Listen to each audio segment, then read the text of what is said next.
very warm welcome to one and all present here. Good evening.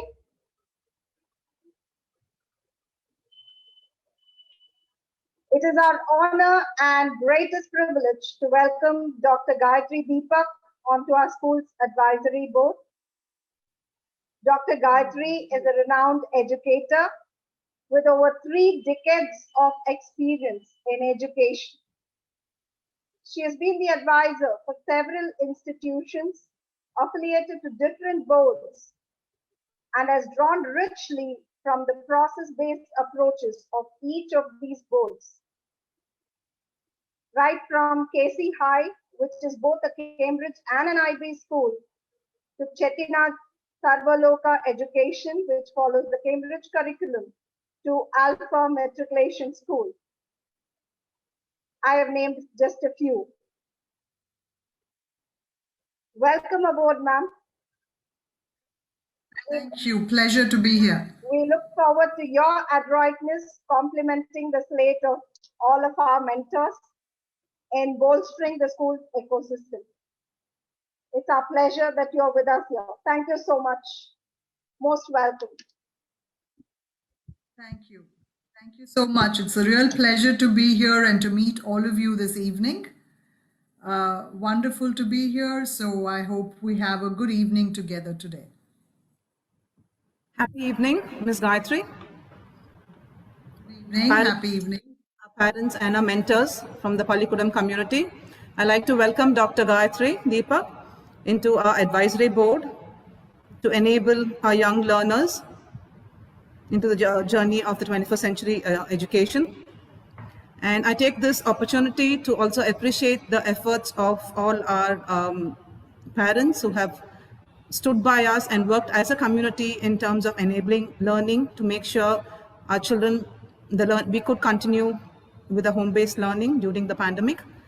And big shout out to our entire Little and Rags Pallikudam mentors of Little and Rags Pallikudam for having stood up with the challenges and also made sure that learning continues despite all odds. So thank you so much, and over to you, Dr. Gayathri, to take it forward from here. Thank you so much. It's like I said, it is a real pleasure being here. I must thank all the parents who are here for making time to come and attend this meeting online. It has, I'm sure, as parents, as teachers, the whole school, you've been through a lot together this whole year, and in fact, it's probably helped to build closer bonds. I'm sure that's happened over this 1 year and strengthen the relationships that you have with one another. So that, I think, is probably a very positive outcome of what's actually happened. And I'm sure, I think the heroes of today are basically our children who have coped so well, adapted to change so readily, and actually kept learning right through, and the kind of enthusiasm that they show. In fact, I had the opportunity to observe some of the classes that were happening online. It's amazing to see this lovely bunch of children from Rags Pallikudam, and also very happy to see the kind of teaching and learning that happens. So I'll be working with the school on the curriculum of the school, the pedagogy, the teaching and learning practices, as well as looking at some of the processes, the procedures, so the operational elements of the school, as well as we move into the school year and for on a more long-term basis. So looking at improvement in all ways. And I'm so very glad that this school, although is a very progressive and a Cambridge school, as well as an ICSE school with some of the best curricula that is available in the country right now, is still willing to look at itself and say, okay, we need to improve. So can we have an advisor to help us to go along this journey of self-study and improvement? I think that's a huge plus. And it shows that it's a reflective temperament that the school management, the teachers, all of the people who are actually trying to provide education for your children actually have. And they're so willingly or warmly welcoming me into this community of wonderful stakeholders who are all looking forward to some positive improvements that might unfold in the coming years. So I'm very, very happy to be here. So I was asked today to actually talk about the relevance of the NEP and the education of the future at RACS. So how it's already happening now and what else could unfold. So I hope to share a few slides with you today, and then we can open it up for further questions and discussions. So is screen sharing enabled for me? Should I go ahead and do that? Yeah, you could.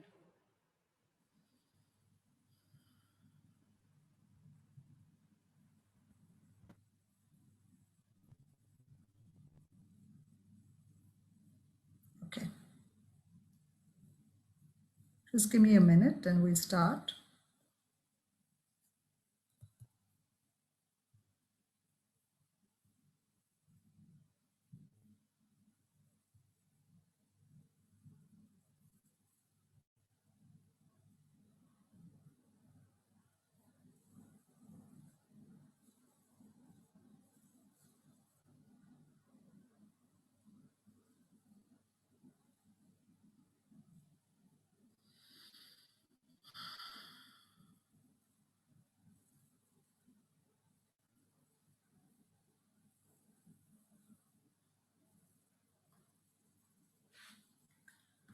Right.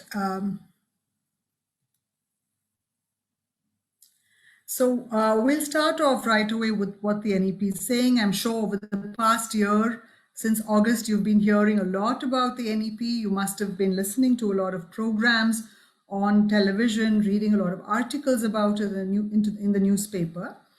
In education circles as well, this has been widely discussed. People are looking at how it's going to be implemented, what are the implications of it, at all levels, how do we actually make sure that this document actually comes alive? It is a very progressing, overarching document, very, very comprehensive, starting right from points on the ECCE details for the early childhood education, all the way right up to university. And actually, it's not in separate segments, but actually you can see a flow right through it. The flow is established by some themes actually, and everywhere, whether it's early childhood, whether it's middle school, primary, or it's university education, right through what you will find is flexibility and needs and aspirations of the learners are taken into consideration right through, which in itself shows that's a very, very student-friendly policy, student-friendly document. From this, the policies are built. Reforms to assessments are right through, again, from school all the way up to university. Again, the assessments, the way the reforms have been made, what's the we look at later in today's presentation. It has talked right through about leveraging technology at all levels. For teaching and learning, as well as for assessments, as well as for documentation, maintaining credits and transferring credits, right through it leverages technology. And an important aspect is, while they're talking about all these reforms, they're also looking at how do we upskill educators? How should teacher education itself change in terms of fundamental qualifications, in terms of your B.Ed degrees and programs, but also ongoing professional development for teachers, which has been made mandatory. So this and much more we'll look at as we go through the presentation today. So one of the changes that has happened is a name change of the ministry itself, as all of you know. So it's the Ministry of Education now. So it's a switch back to what it used to be several years ago.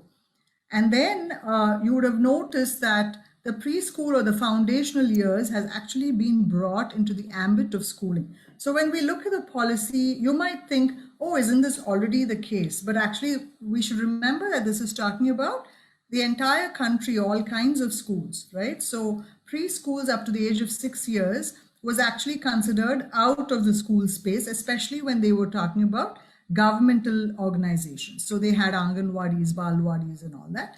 They're bringing that also into the fold of the school education system and have made that 5 plus 3 plus 3 plus 4.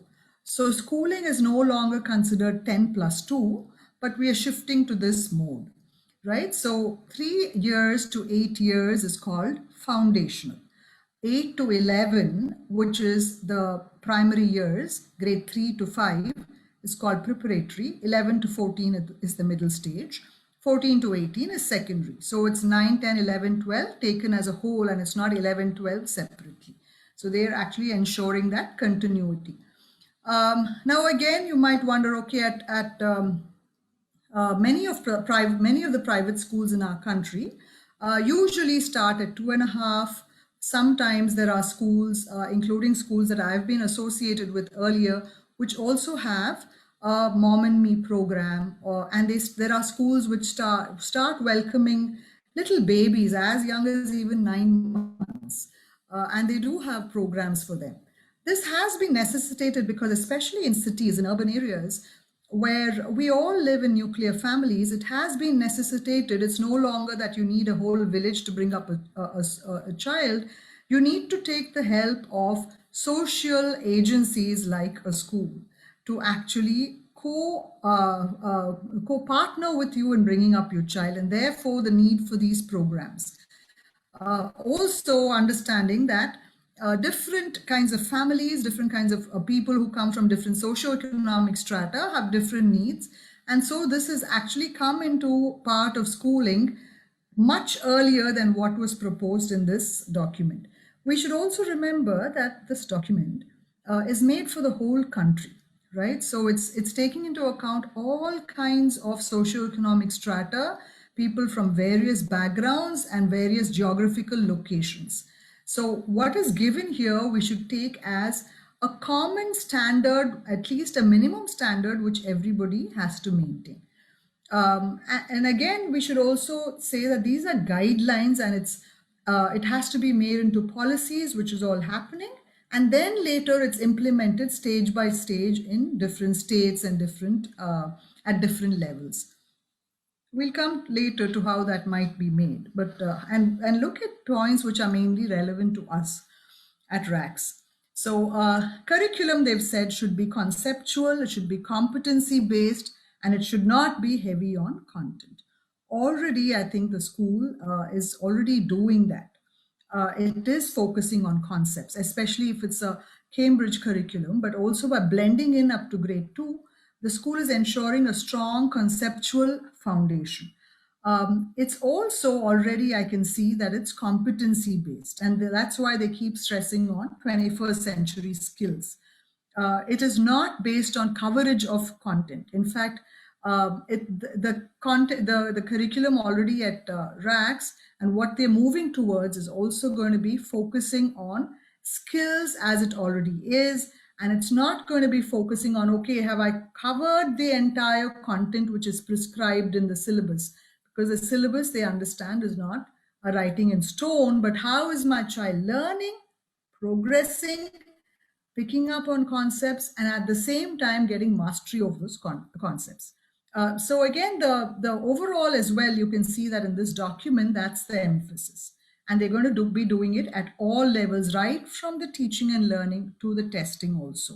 So how they're going to be assessing children is also going to be competency based.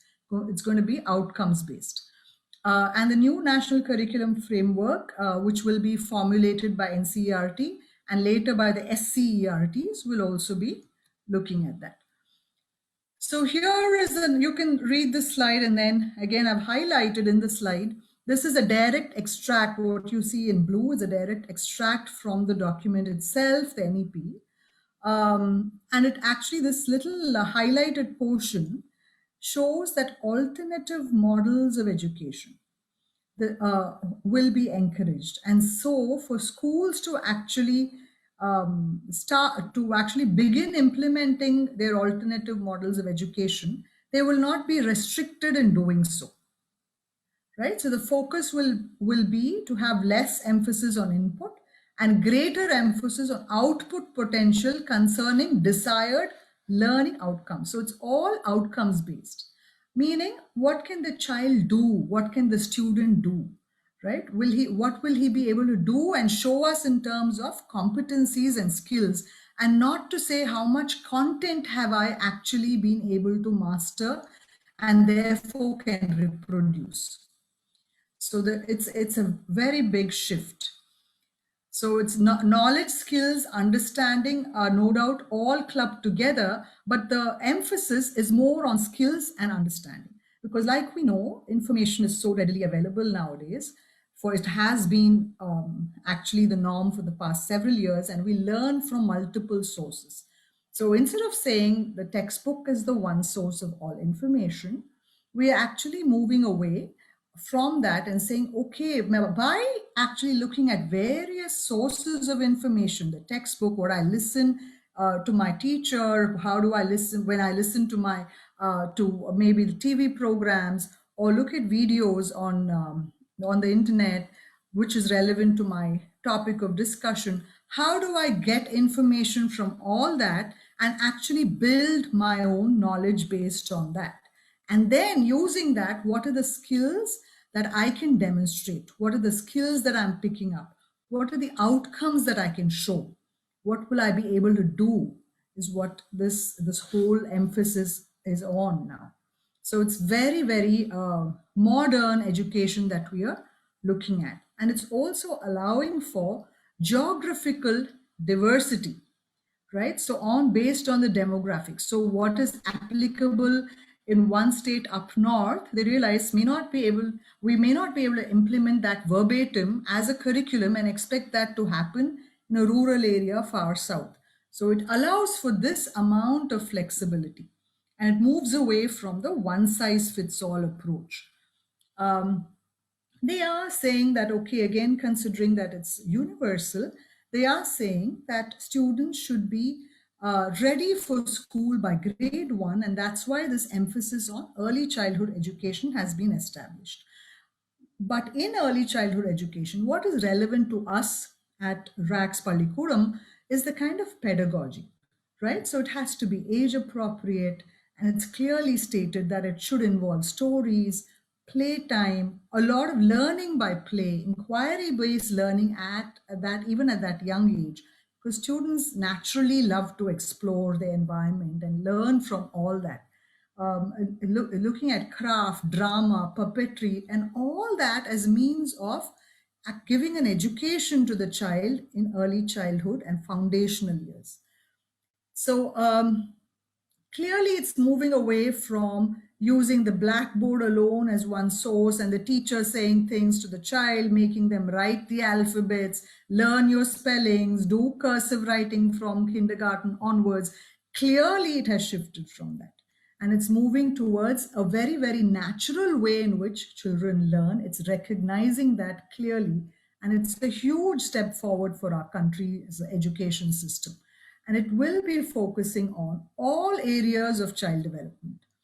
At that young age, if you catch them young, right, and you start developing these skills of inquiry, skills of listening, skills of speaking, so the communication skills already you're establishing at that very young age. And you're looking at all areas of development, the fine motor, the gross motor, the social, the emotional, all that at that very young age as milestones of development when you start looking at in detail, and also supporting children to develop that, then your later years become that much more easier to actually tap into and give them a much better education. They have a huge advantage.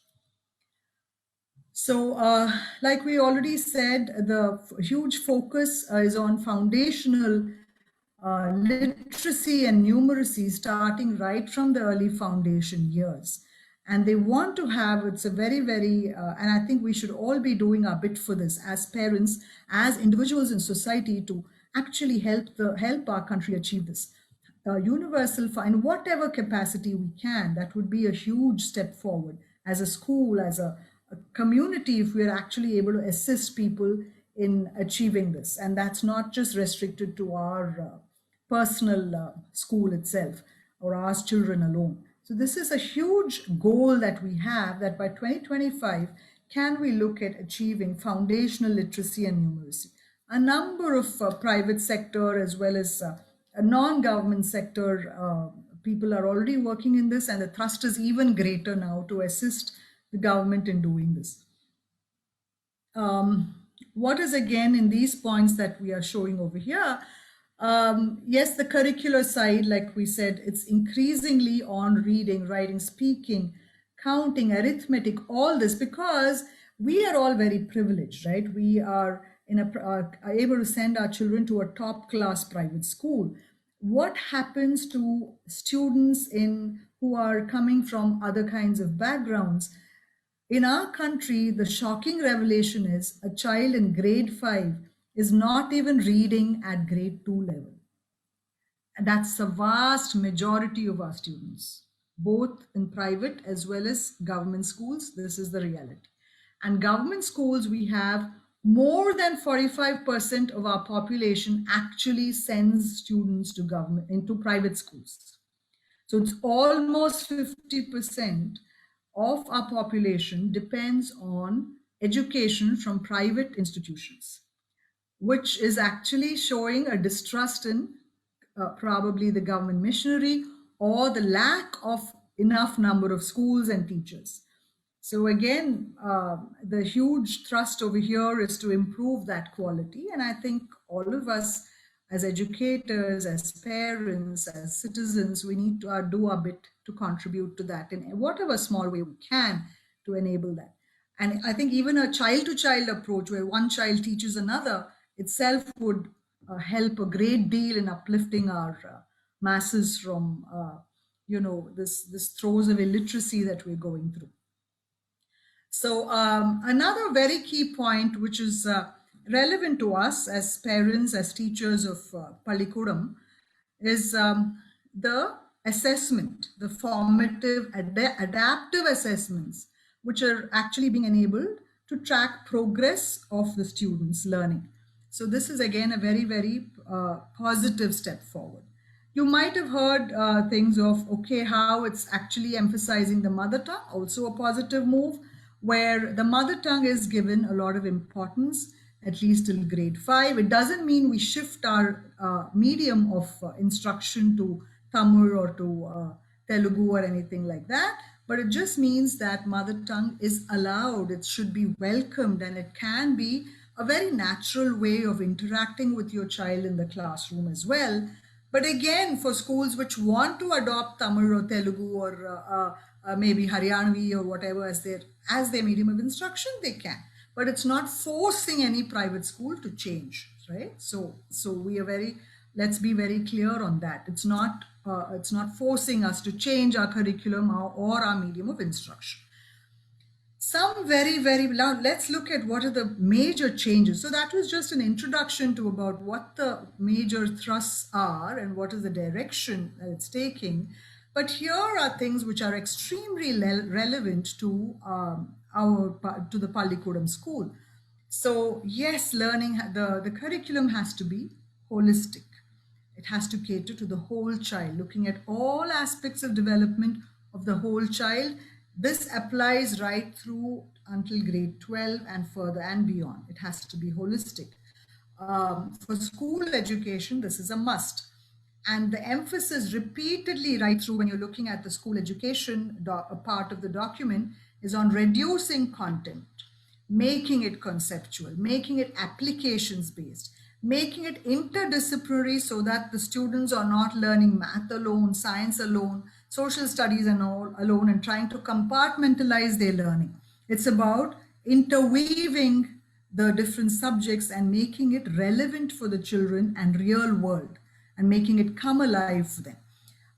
Important, again, huge step forward is that it should be arts and sports integrated. The curriculum has to integrate arts and sports. So while you're teaching math, you can have arts embedded in it.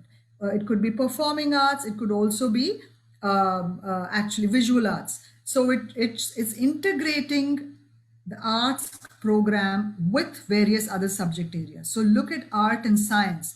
Look at science and art. So interchangeably see how that is going to be possible. So integrated together. So including the performing arts as well.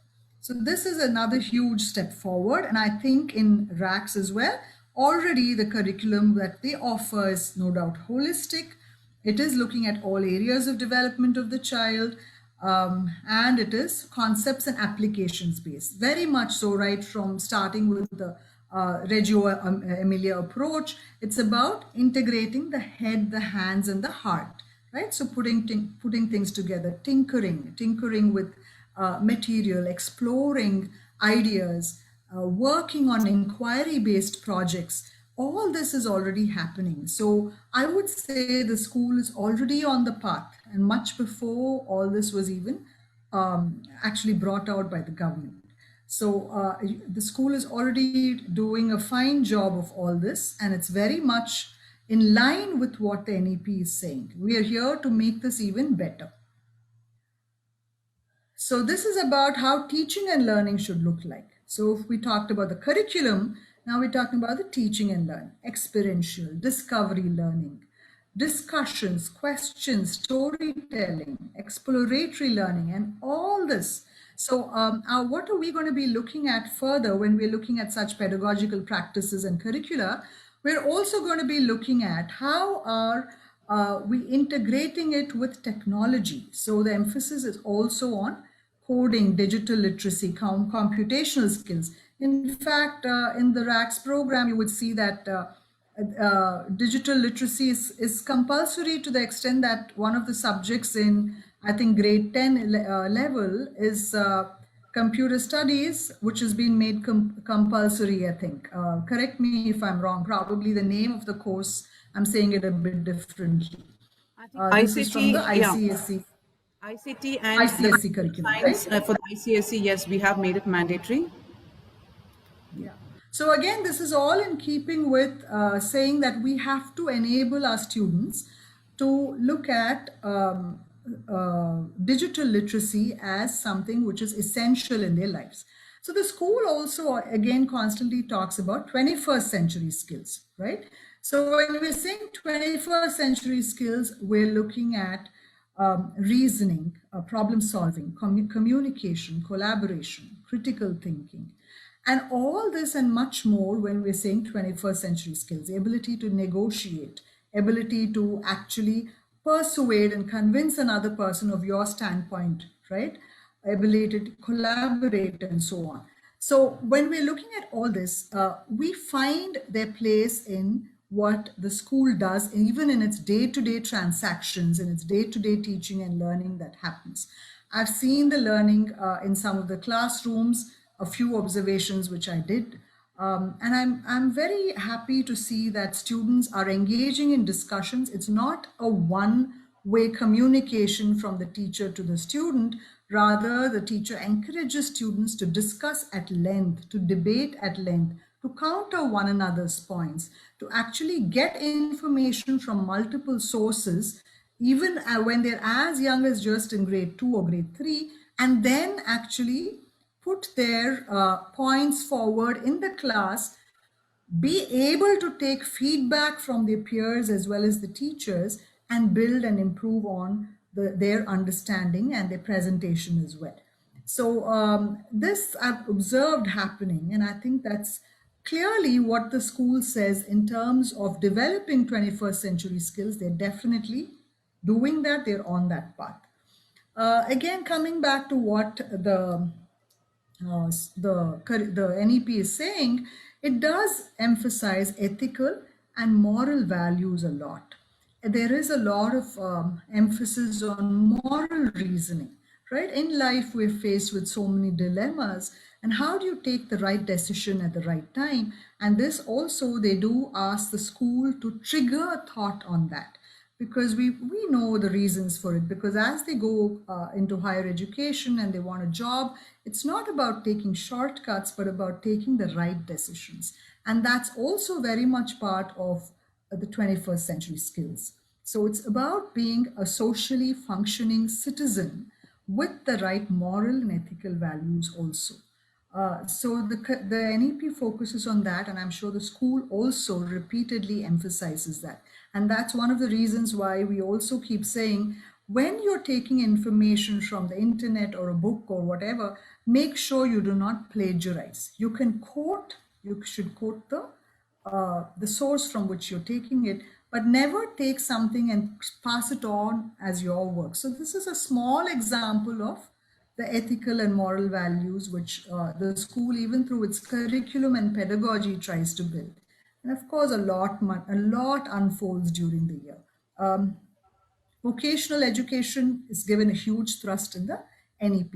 The school gradually will also move towards that. But again, already in some ways, whatever is relevant for students at RACS is being done in terms of, okay, can we look at entrepreneurship? Can we look at financial literacy? Can we look at, okay, can they have an apprenticeship or internship during summer vacation in some of their the local businesses, or with friends or parents who can help the student to actually do a short internship suitable for their age level. So this is already being done to some extent in RACS, and there can be much more which will unfold, I'm sure, in the years to come. So these are again very important points. Some of it you might find repetitive. One important point here is the 360-degree descriptive report card that needs to be given. And this is going to be implemented across the country.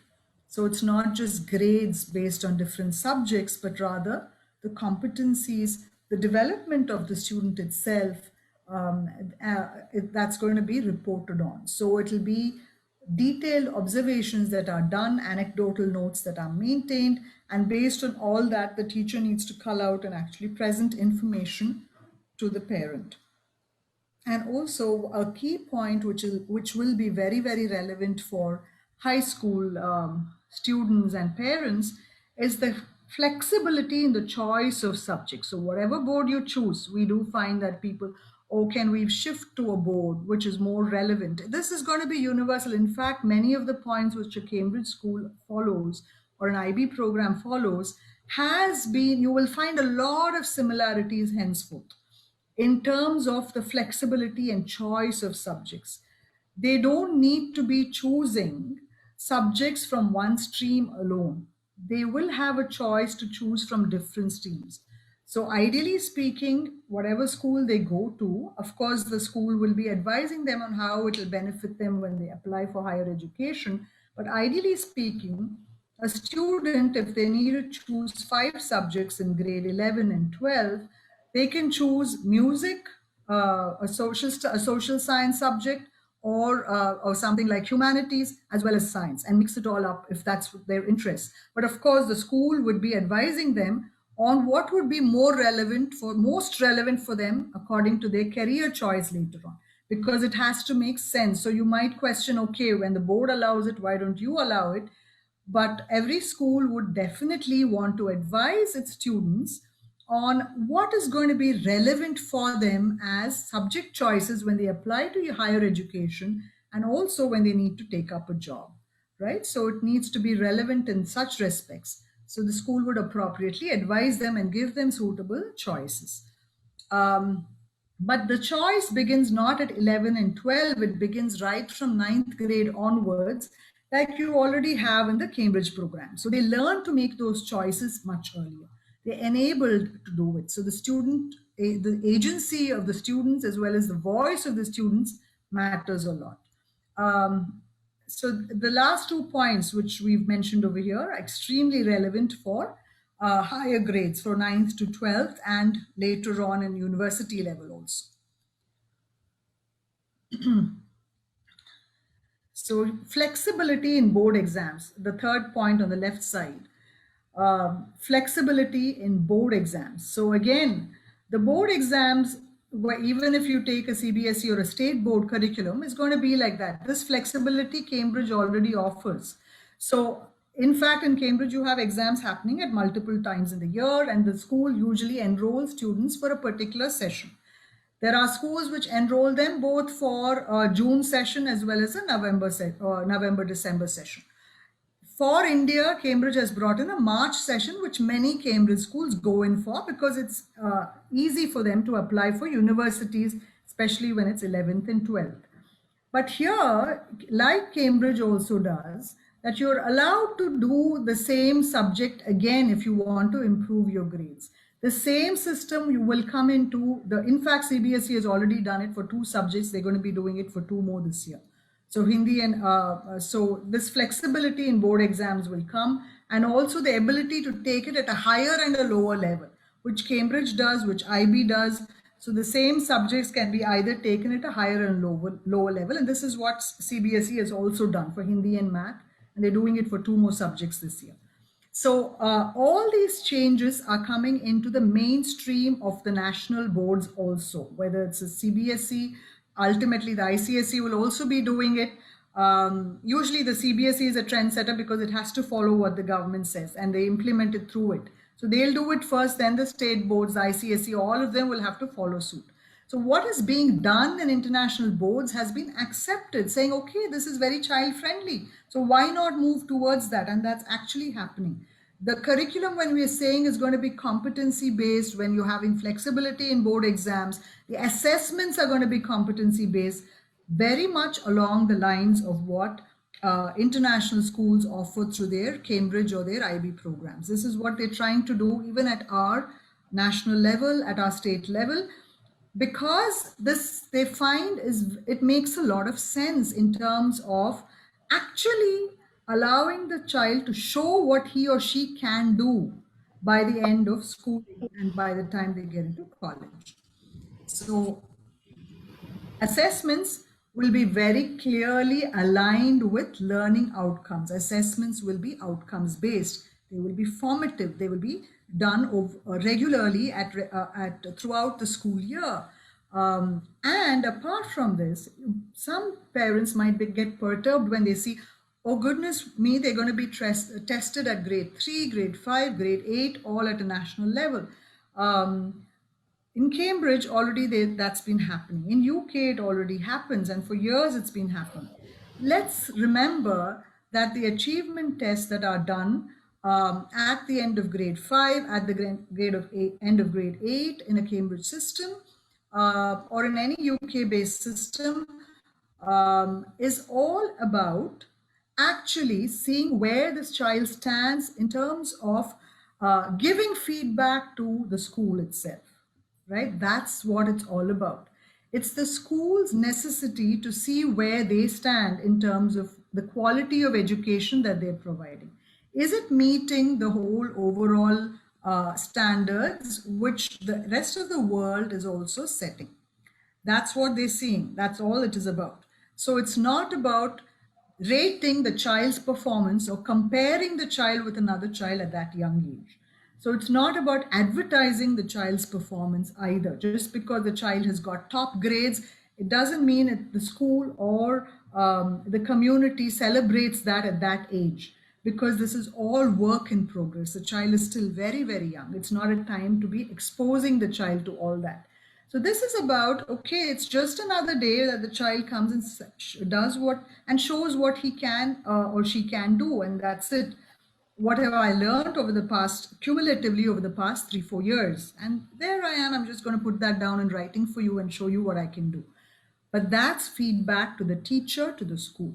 So this is a very important thing which the NEP also clearly states. It's not for schools to advertise this. The rest of it, of course, these are all further details about the PARAK and the NTA. There will be a national testing agency where you will have a common high quality aptitude test, like what we do in the US system. You sit for SATs for entrance into university. So that's going to be common for sciences, humanities, languages, arts, vocational subjects. For everything you'll have a this will come in a few years. This will happen. Okay. How are the board exams changing in 10th and 12th? Much of this we've already seen as part of our discussion already. Like we said, it's core competencies, not too much content. So definitely requires lesser hours of rote learning, and therefore outgo your coaching centers, preparing them for competitive exams, all that to reduce that huge load that students face. It's not that schools pressurize them.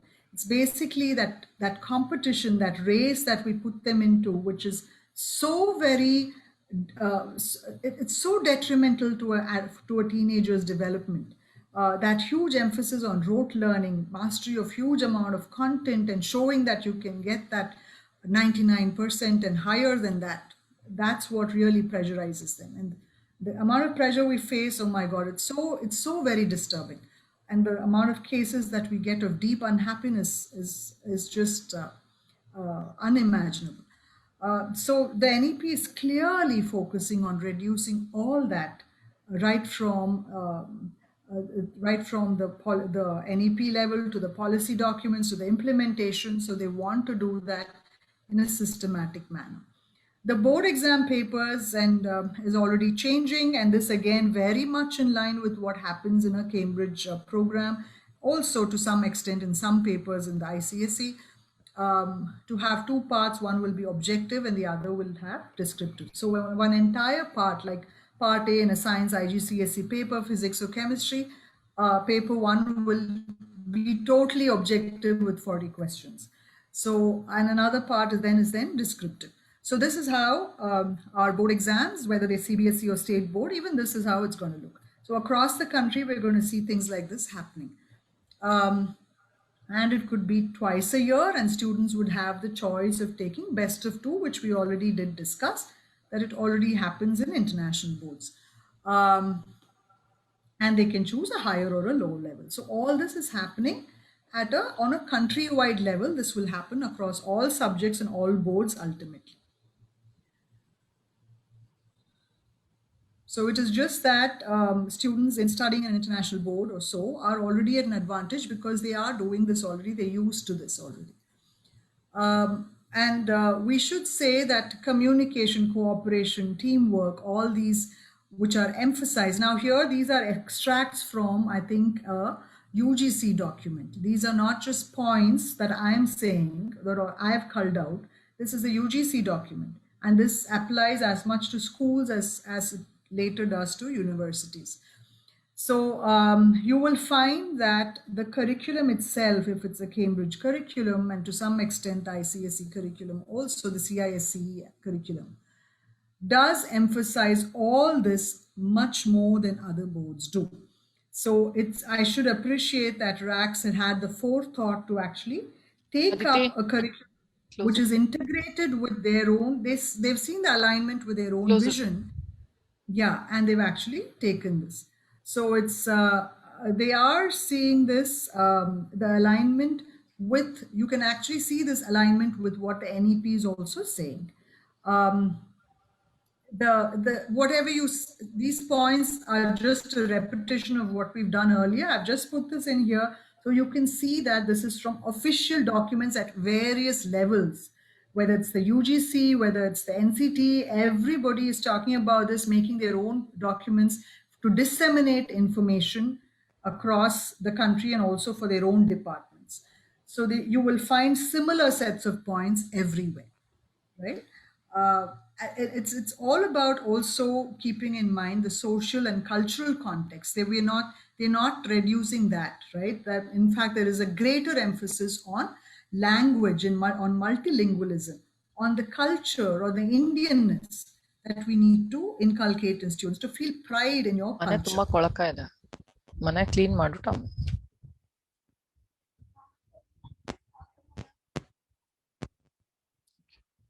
So this is just a continuation of that document. So these were the points I was telling you about. A rootedness, the last point that you see on this slide, a rootedness and pride in India. It's rich, diverse, ancient culture, knowledge systems, all this. Research-based practices. And I should say that the school actually employs research-based practices. So some of you might be questioning, why is the school doing it so differently? I don't see this in a school that my friend's child goes to. Why are they emphasizing so much of project-based learning here? All this is very much rooted in research-based practices, right? And to develop research skills in children at a very young age, inquiry-based skills leading on to research skills, I think that's a very, very fundamental requirement for students of the 21st century. where they're able to actually do that and do research, find out by themselves, interpret, and base their decisions on that. So I think to become discerning citizens, this is very, very important. Whether they take up research at a later level or not doesn't matter. But how can you actually develop those skills of inquiry and making decisions based on your inquiry, I think is a vital skill which the school develops. So summing up, these are the various points that we actually saw today. So if you can have a brief look at that. So these are the points that we actually went through. So I'll just leave this on for a few seconds for you all to read through. So, Dr. Gayatri, considering the parents are going through this and over to a discussion, Little and Rags being affiliated with the early years, the Cambridge Early Year program through the Cambridge Pathway and then the Cambridge International Examinations. How do you see the transition happening with the early years to the Cambridge Pathway? Just to give a parents an understanding on how, why a child has to be put through your early years program and what happens in a Cambridge Pathway program where, they have a checkpoint exam at grade 5. What is the need or the necessity to have a checkpoint examination that the children need to take at year 5 and year 8? So what would be your take on this, just to give throw some light to the parents on how the transition happens with the early years going into the Cambridge Pathway integrating along with the Cambridge examinations? Right. The early years, it actually dovetails very well, right? So it's not about actually giving an exam at the end of grade 5, like we already said. It's about showing their competencies. That's it, right? So all that they've learned from grade 1 to grade 5 is what they actually show in the achievement test. So it's not just because they're doing it at the end of grade 5 doesn't mean that they're only doing content or skills that they've picked up in grade 5. It actually starts right from 3, 4, 5, 6, year 3, year 4, year 5, year 6, right? This program is what they're actually being asked to show their competencies on. Now, how does it build to that? Or you will see that by the time they're in the primary stage, they're expected to be able to read, they're expected to be able to cull out information from that, extract various information, in whether it's a fiction or a non-fiction text, and actually show their understanding. So it could be, okay, let's look at author's purpose. What do you understand by a particular explanation that is given? Or can you tell what is the explanation? What is the reasoning behind what the author is trying to convey? There are many incisive questions that are actually asked during the course of what a student learns in primary grades, whether it is math, whether it is science, whether it is English, or any subject, whether all of it is actually applications based. It goes beyond that into even analyze and evaluate to some extent. And then the child is also expected to write by themselves, actually write entire kinds of reports, entire kind of stories, different kinds of genres of writing to inform, to entertain, to explain, and so on by the time they're finishing their grade 5 or the year 6 program. This doesn't happen automatically. While earlier schools had to actually depend on building their own programs for the foundation stage, which is the fundamentals of literacy and numeracy being built in at that age, looking at holistic development at that age, which was entirely left up to schools. Now they're getting a lot more support from Cambridge in terms of an early years foundational stage program, which Cambridge itself gives. So it automatically makes sure that it dovetails with what the primary school program gives. And still it is very much based on holistic development of the child, right? So it actually enables that to happen to that much, and it's much more easier for a school to implement. So I think that is a huge advantage for the school. So I hope that answers your question to some extent. Yeah, it definitely does. And a question for the mentors and the teachers. So with the NEP and with we moving forward to a 21st century learning environment, what would you like to say for the teachers? What should their next move be? We believe that, you know, as a school and a community, teachers are lifelong learners in the process. So what would your advice be for the teachers and the mentors? Is that question for me? Could That's you for you, repeat Dr. that Gayatri. again? Yeah, could you repeat that, please? What would your advice be for the teachers? Earlier, Right. when we get teachers coming in from different boards, we basically tell them you need to unlearn to relearn on how to teach for the 21st century children, right? We can't Right. teach by the textbook. We can't teach teach for understand. We need to move from teaching for in the textbook and move towards teach for understanding and teach, for the 21st century way. So, what would your advice be for the teachers who are watching us? Right. Okay. See, when you step into a school like RACS and also a curriculum like Cambridge or IB or any modern curriculum, let it be ICSE, it doesn't matter what the board says. It's up to the school, like we said, what kind of pedagogy do we adopt, right? So when a school is looking at progressive methods of pedagogical techniques, the teacher has the focus for the teacher should be, how do I become a facilitator of learning? I'm not a teacher who conveys information or teaches from cover to cover. I'm not here to look at the curriculum alone, but I'm here to look at my learners. And also, let's remember the early years and also the primary, it's about the Reggio Emilia way also. So that is again a very strong guidance that is given to teachers here. So when you combine all this and you see the alignment, you as a teacher will need to actually make the transformation to be able to unlearn, first of all, develop a growth mindset and say, okay, I'm here to develop a 21st century learner. I don't have any idea about how his or her world is going to be. What kind of skills do I build in that learner? Is it even important to be teaching them content? They can read it up, but how do they look at that content? How do they get information from that which is relevant? How are they going to be putting all that schemata together and actually build their own knowledge, right? How do I enable that to happen, right? That is what a teacher's job is today.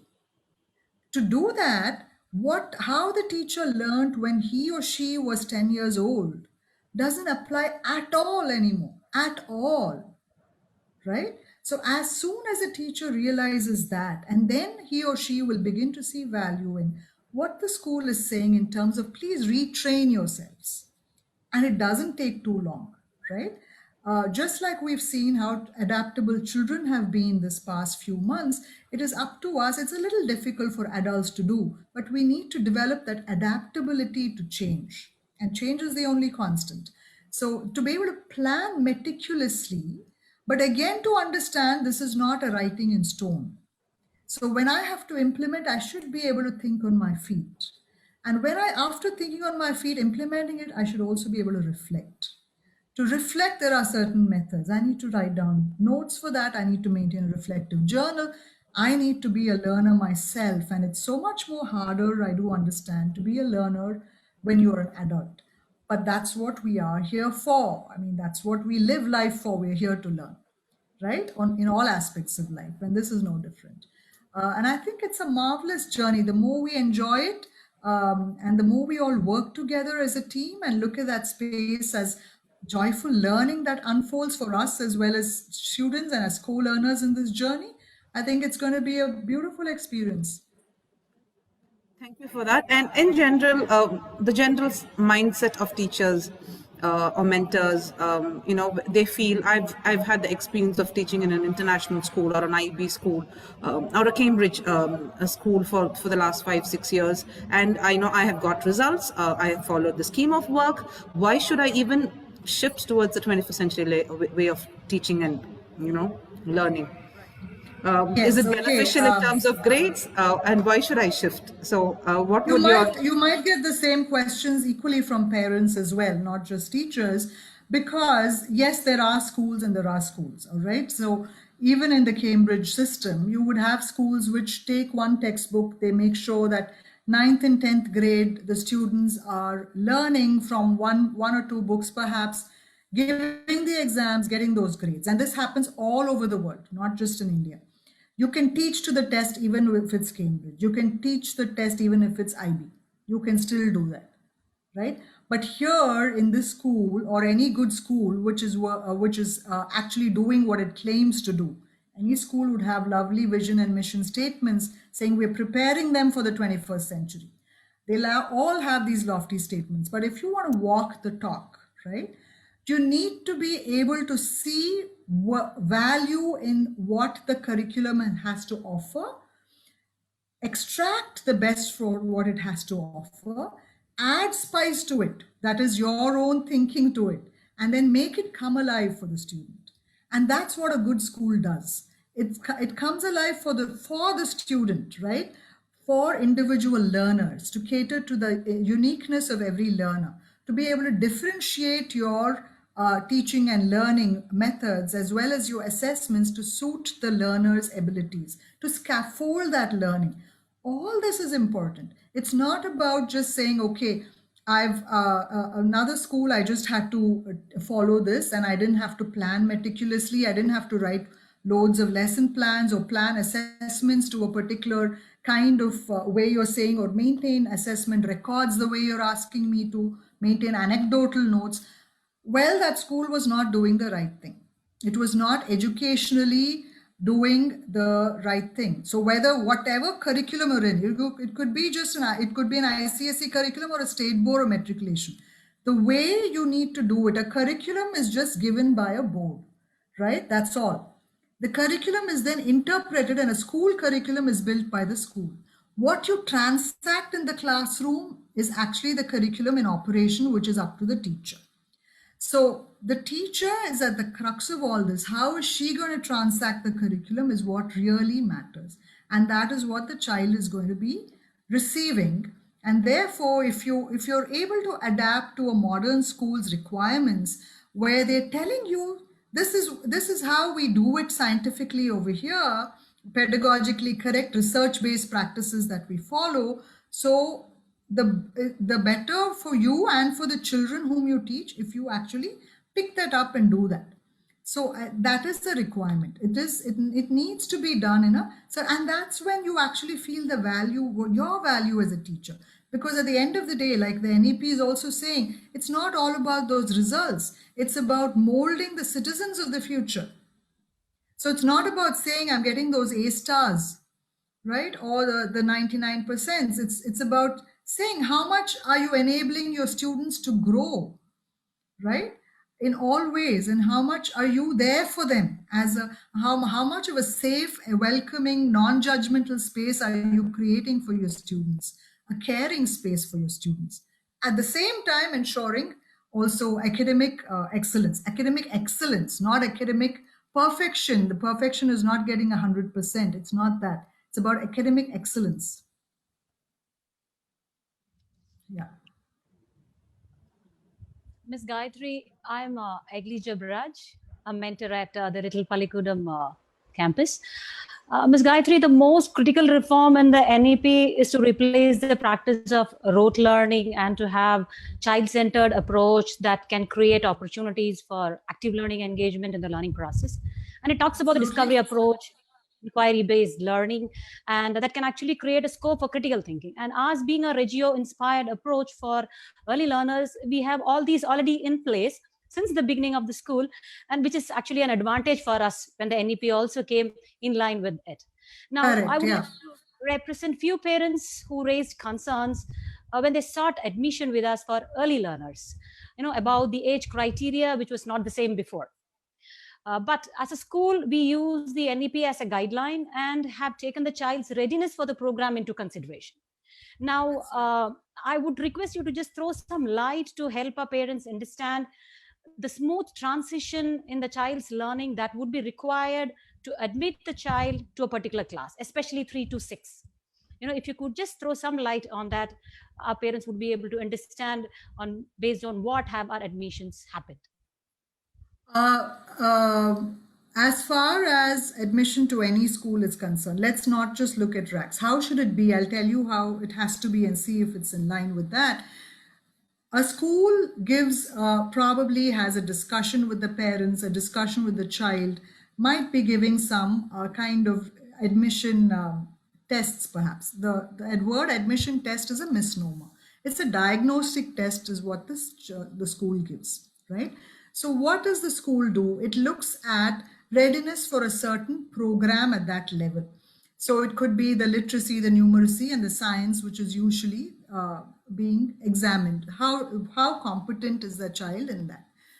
Now, if you put a child into a program which seems too high, it's pitched at a much higher level than the child can cope, and the child is going to suffer. It's not about having, okay, I've been in grade 3 in a particular school, I need to go into grade 4. You can, but provided the school actually is able to scaffold that if there's not too much of a wide gap, right? Because the demands of one curriculum are different from another. One board is different from another.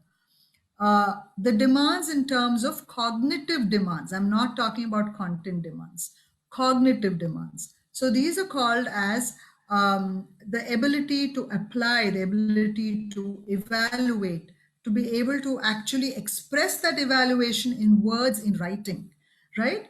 Are you able to make, if it's a Cambridge curriculum, for example, you'll need to be able to make tables, interpret from tables. You'll have to make your own tables and your data and to interpret from graphs. All this happens in primary school itself, right? So the skill sets that are necessary are entirely different. The kind of thinking that is required is entirely different. So it takes time, at least a year or so, for a child to be able to cope with all that. Considering that when you're moving schools, they might say, can you put the child in a different level? Having said that, yes, it depends on the child's individual capacities. The school might be looking at what is the child showing as competencies in terms of writing skills, right? Are they able to write independently? It's not a question of, I was able to write a whole paragraph and answer in a full paragraph or a full page when I was in another school. Probably the child was actually memorizing and writing an answer like that. It was given in the textbook. They just had to reproduce. None of that will happen in a progressive school if they're following a Cambridge or even in an ICSE program. Depends on the school. Even a CBSE school doesn't need to do that. Even a state board school doesn't need to do that. It's sad if they are doing it. It's not the curriculum that dictates them to be like that. So if the child is, this is what a school might be looking at. How independently can the child read, write, interpret, and reproduce that material, right? That is required from grade 1 onwards. Are they able to write in full sentences even if they enter into grade 1? That is a requirement, right? So yes, they're still too young. It doesn't mean that the child has to be rejected at that age and said, okay, can you go to a lower level? But then if there's too wide a gap, then it's beneficial to do that. It's beneficial to say, okay, let me take time and get a hang of this, right? So that actually helps the child instead of stressing them out. So this is what probably a school is looking at when they're saying, okay, these are our admission criteria for a certain grade level. So I hope that is understandable. And I'm sure the school also provides, if it's within a limit, then they would be able to provide support to the child and help the kid. And so would not be advising a parent to put them at a lower level. In fact, I've seen schools where we had to, even after 2 or 3 years and repeated reminders and counseling given to the child and the parents especially, and then we had to say, okay, I think this curriculum is not for your child. It's not that the school, the curriculum itself. So maybe you want to consider a school which is offering a curriculum which is still based on rote learning. But the problem is, henceforth, even with the NEP coming in, if it's done in the right spirit, that's not going to happen. So everybody needs to move towards a more progressive system of education. Exactly. Thank you, Ms. Gayatri. I think you have cleared most of our parents' doubts, especially the new parents who have just joined. Okay. Yeah. So yes, I think in a school like RACS or in any Cambridge school, if it's doing it the right way, Your students will have to spend some time on the internet, even if school reopens. Let's say we go back at some point of time to always. They will have to spend a lot of time on the internet researching by themselves, collecting a lot of things by themselves, take responsibility and accountability for their own learning, observe, reflect on their own work, and also observe peers and give feedback to their peers, learn collaboratively. So it's a very, very different kind of learning that takes place. The key word, the mantra, is collaboration and not just competition. So it's about how much can I support my peer in terms of his learning as much as I can support myself, and that we are in it together. So it is about that. And that's how it actually, the children of tomorrow are going to progress. It's not about saying, okay, I've got this and I'm not going to share my work with you. Even when they give feedback, how constructively can I give feedback to my peer? And you will be amazed at the amount of maturity that young children, as young as, in fact, 6 or 7 year olds, can actually share feedback. They're so mature and they're so supportive when it comes to actually giving feedback. And a point or two for our teachers also to pick up, in fact, from the way that some students, the interpersonal skills are so good that they can actually develop that and pick on from that. But it's also just a word to teachers. This is all something that as teachers we need to be sensitive to and enable that to happen in the classes very consciously. So it's not to leave students who are already doing that well to just do it by themselves, but we are here to ensure that we pick up such skills and enable that in our students. And how we do that is entirely up to the kind of professional development that happens in the school. And therefore, it's important to keep taking professional development programs. It's very important to do that. Thank you. Happy evening. Ms. Gayatri, I'm just going to be reiterating a few points that you had highlighted with my question following them. You had spoken about the NEP highlighting alternative models of education, which are more output-based. You also spoke about descriptive report card and formative assessments, which are a part of what have what the NEP has put forth. Now, when it comes to a parent to be able to understand the whole functioning of a school, which is more now towards NEP, and of course at RACS we have been trying to do it, but what would be your advice or to parents on what to expect? Because when they are looking at a descriptive report card, it is completely new for a parent to see that, I don't need to look at a grade or a mark, but I am, looking at the descriptors that go along with each, criteria that the school has put up. Some of them, they might not be able to understand. How would you advise the parents on, changing their outlook towards what they can really expect when they understand about the child's performance?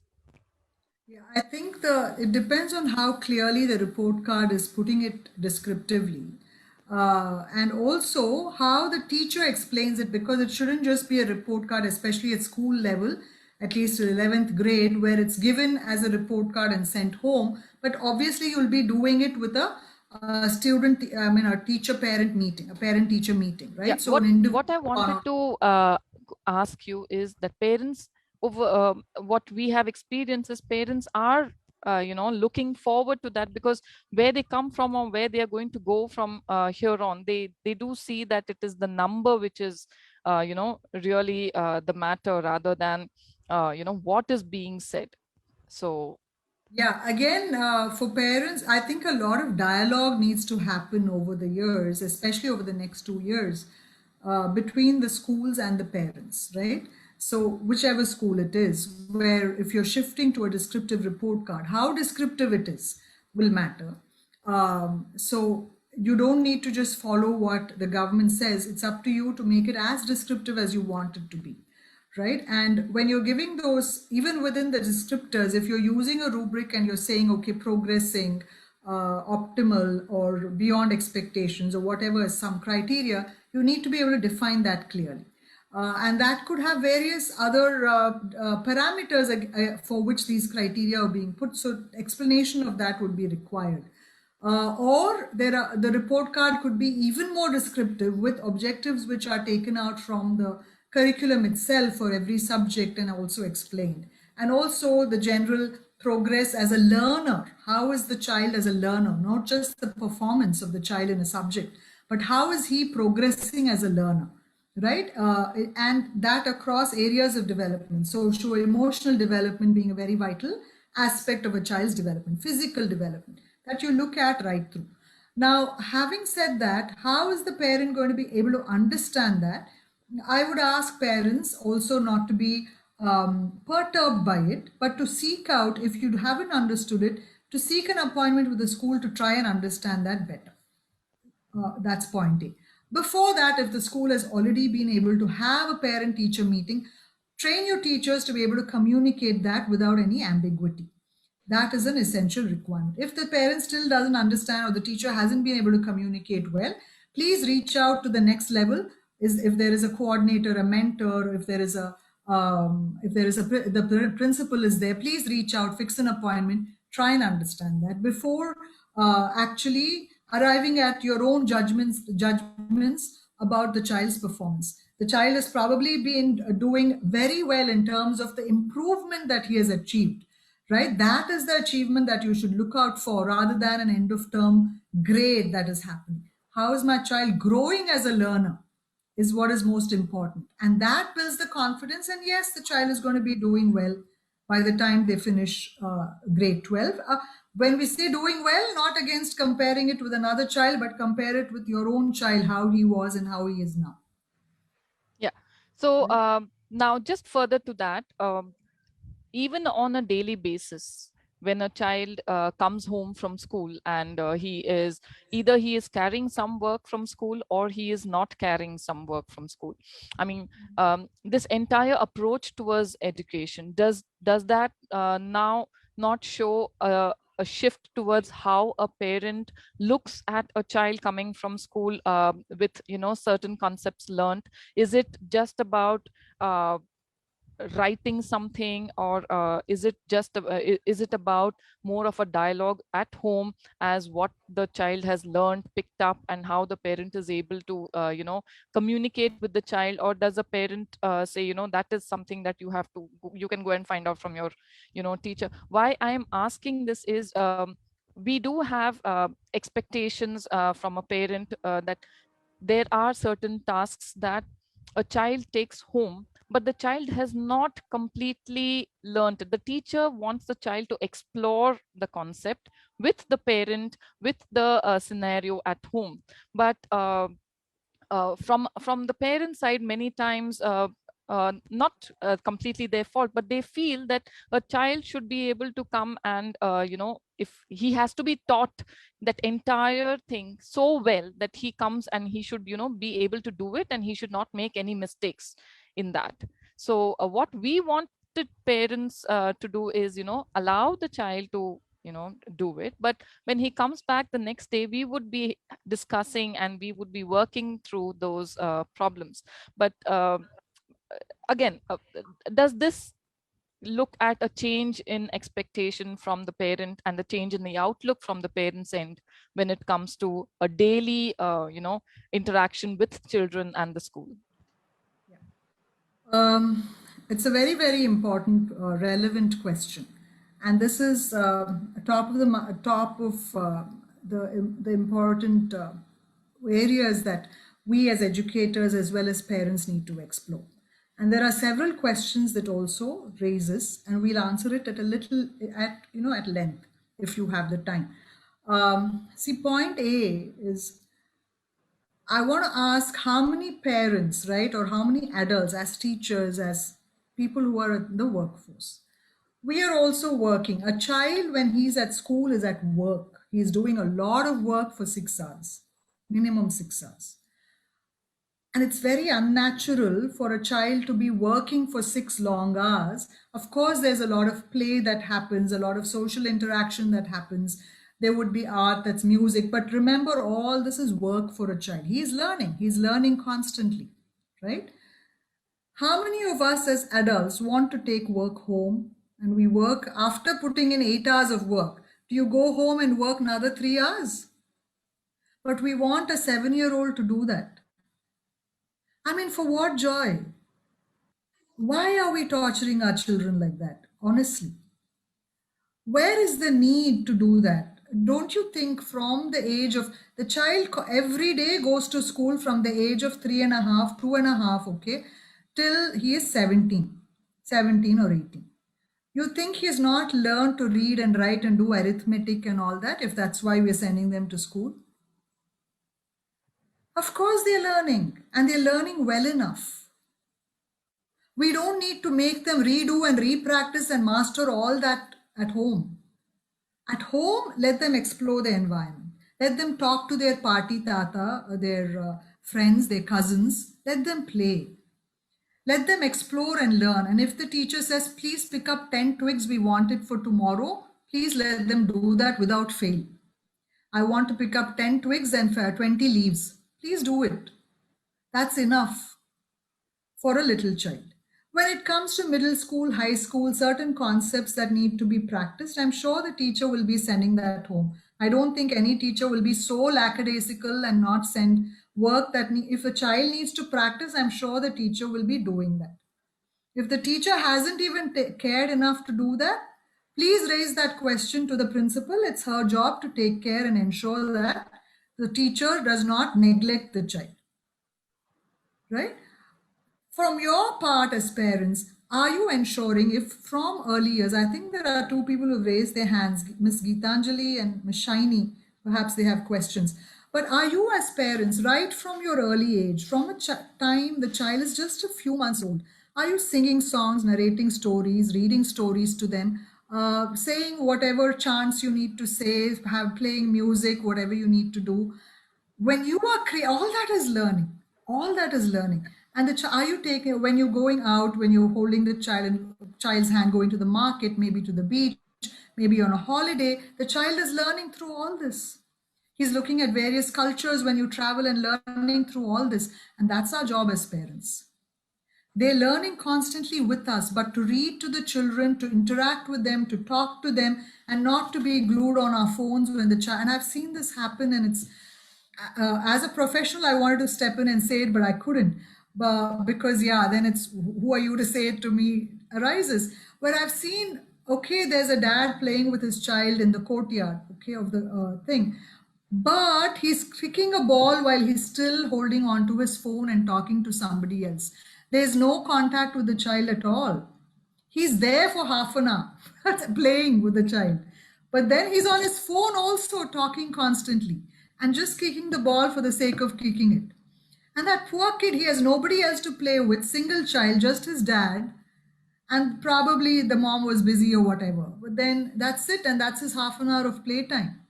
So we are all caught up in this. So it's not about saying, okay, keep yourselves busy and practice as much as you want. Get that mastery of the tables and the periodic table and all those facts crammed into your head. There was, honestly, let me share this with you. 2 things that I want to share. Top class parents, this was a case that was given to us just yesterday, and I'll need to address this, and I don't know how to address this without hurting these parents whom we know personally. Top scientists, both parents, right? PhDs, both parents. Both their sons joined medicine. One is barely coping, 4th year, couldn't actually manage a couple of subjects and struggling to get through. The other one also medicine, second one also boy. Dropped out of the 2nd year, hasn't been to college since then. What do you do? Where have they gone wrong? Right? So do we want to put our children through so much trauma by emphasizing that mastery over content and excelling in some particular field? Or are we here to enjoy our experience of being human beings and actually being in this beautiful society and contributing to it? And at the same time, making a living and enjoying and living comfortably. We can do that. The options are numerous. It's not about mediocrity. We want to see excellence. We want to see excellence. I'm sure ACTS is a school that emphasizes excellence from what I see happening in classrooms. But then the excellence should not be turned into, rigor, academic rigor, which forces them out of a normal upbringing and school life, right? Let's not rob them of their childhood, which is what happens very sadly in our society. I studied in a school where we don't even know how we learned. We were out there playing. We would sit under the trees and learn. If we didn't want to be in that group of learners, we would say, okay, we don't want to be, and we could walk away and do something else. We learned all these methods that we're talking about in terms of discovery learning, looking up and learning things by ourselves. We did all that. My language skills are fine. My research skills are fine. I managed to do a PhD. I don't even know what I learned, how I learned. I haven't written a single exam until I finished grade 7. Not a single exam. We didn't have it. ICSE school. And they managed to do that. The first tests we started writing were in grade 8.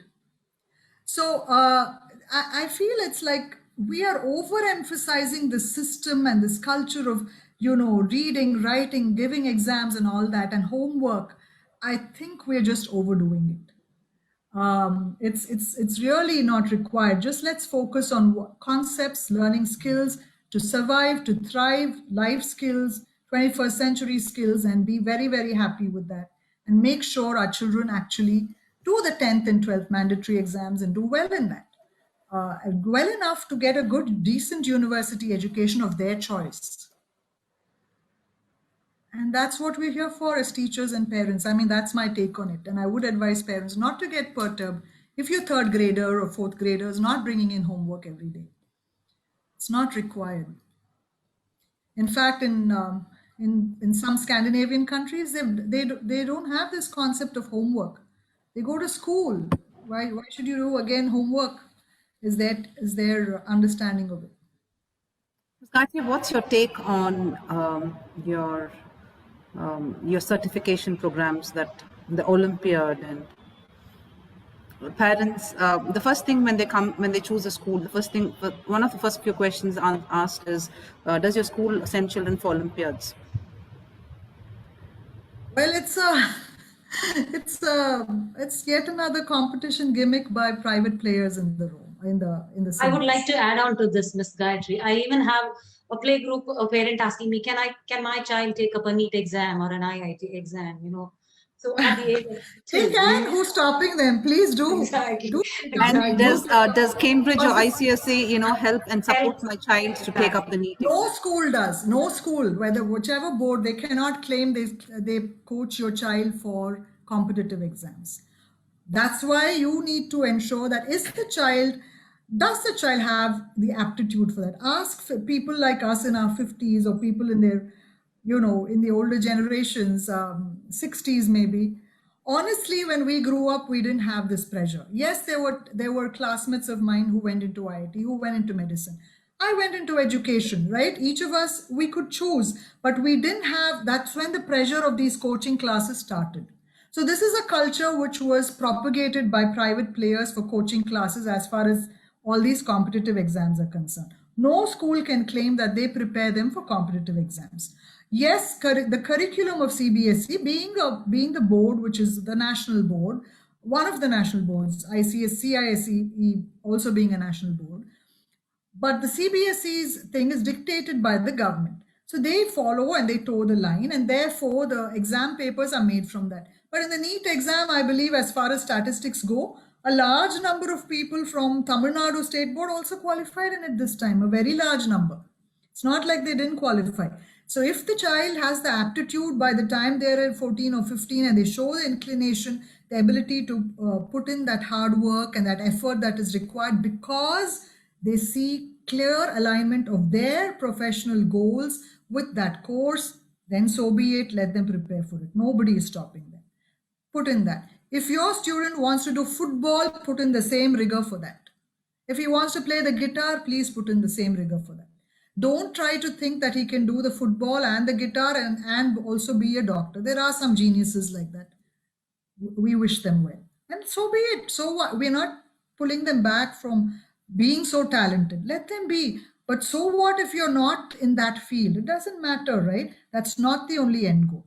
In fact, a time has come where you can do multiple courses from multiple universities. Maybe a time will soon come 20 years down the line and we'll be laughing at ourselves. Why are we having this discussion? Because maybe they'll take 20 courses from 20 schools. How do we know? What are we preparing them for? Right? And where does this stop? Do they stop with getting into that medical college or that IIT? Are they able to face that pressure? The doing the entrance and getting in is one thing. To be able to cope with that course and stay over there is a very different ball game. So does your child have the resilience to do that? Does he or she have the social skills to do that? That is a vital point. The two boys that I was talking to you about, they couldn't cope. What is the point? Maybe they don't have the aptitude for it. We don't know what happened in that family. So it is not about the school preparing them or coaching them. No school can. Unless, of course, they tie up with these coaching classes. That's a gimmick. That's not school education. That's not what school education is all about. It's about helping the child, co-partnering with the parents in this beautiful learning journey of enabling and helping that child to grow into a beautiful human being. That's what schooling is about. Education is about making that child into a discerning individual capable of making decisions in a balanced manner. That's all education is about, right? So whether I want to take a vaccine or not, I have a choice. What should I weigh, or what are my options? What is the sensible path to take? When I have a crisis facing my country, what can I do to contribute to it? When there is a calamity in my local area, what do I do as a contributing citizen to it? These are the values and these are the kind of decisions that a student needs to take. How do I face dilemmas, moral dilemmas in my life? That is what, as parents and teachers, we need to enable our children to take, right? So I think it's all about seeing that, and especially when your child is just about 7 or 8 years old, or sometimes even younger, in kindergarten, I think we are not in a position to make those decisions for our children at all. Why are we even making those decisions when the child is 3 or 7 or 8 and saying, can he do a NEET or a whatever AIEEE exam or whatever for the IITs, JEE? Why should I make that decision for the child when he's 7? Right? It doesn't make any sense. We shouldn't be thinking like that as an educated society. So now we open up to parents to put forth your questions for an interactive session. Parents, teachers, the new faculties who have joined in. Hello, ma'am. This is Shiny, Veda's mom. I have a general question about this NEP. As of now, at present, we have different boards of education like IB, ICSE, CBSE, and this Samachir and all. Once this, and there is a remarkable and huge difference between the education these systems offer, and huge difference between the syllabus these modes of education offer. Once this NEP is implemented, does these boards remain the same? Does the differences in education of these boards remain the same? Because as a parent, I would, while choosing a school for my kid, I would choose a school based on the board that school offers, based on the mode they follow. So once this NEP is implemented, what would be the difference between these boards? Does it remain the same as now, or there will be a change, or everything would be on a similar approach? Yeah, education is a concurrent subject, right? Concurrent meaning both the state governments as well as the central government has a say in it. Okay, so as far as the state government syllabuses go, they will change, but they will have a local flavor that will remain. They will change in what way all boards have to change into this learner-centric approach, right? All the curriculum, the pedagogy, the flexibility in the choice of subjects, all boards will ultimately have to comply. All this is already being done in international boards, so there is not much of a change there, right? And why will international boards continue to exist? My take on it is NEP is allowing actually foreign universities to enter our country, right? It is also making our university education multidisciplinary, very much in line with what liberal education is like in US. So in fact, we may not even if it's IIT, like IIT Madras already offers humanities and all that, right? So even IITs, even IIMs or whatever, while they will continue to exist, they will also have to offer other disciplines. It will not just be engineering there, right? So if you take, for example, let's say university in US, you will have the same university offering medicine as well as many other subjects, right? So it will not just be medicine. So that might also happen. Of course, medical colleges, they've not talked about in the NEP, but all other institutions, they are saying, will become multidisciplinary, including even to the extent that teacher education colleges don't have to exist in isolation. They will be connected to larger universities, and universities will be offering teacher education. Large universities, multidisciplinary universities, you can combine different courses also and take your courses. When so much is happening at the university level, obviously the international boards which are already along that path will continue to exist in the manner that they are doing now. So education there may not change. What is happening is education offered by the state boards, the central boards and all that will have to change to match what the NEP is saying. To what extent will it match? To what extent will they all be synchronous? That will be questionable, because they will continue to maintain their local flavor, the individuality. That will continue to happen, because that also is allowed by the NEP. They're saying, you please localize your curriculum.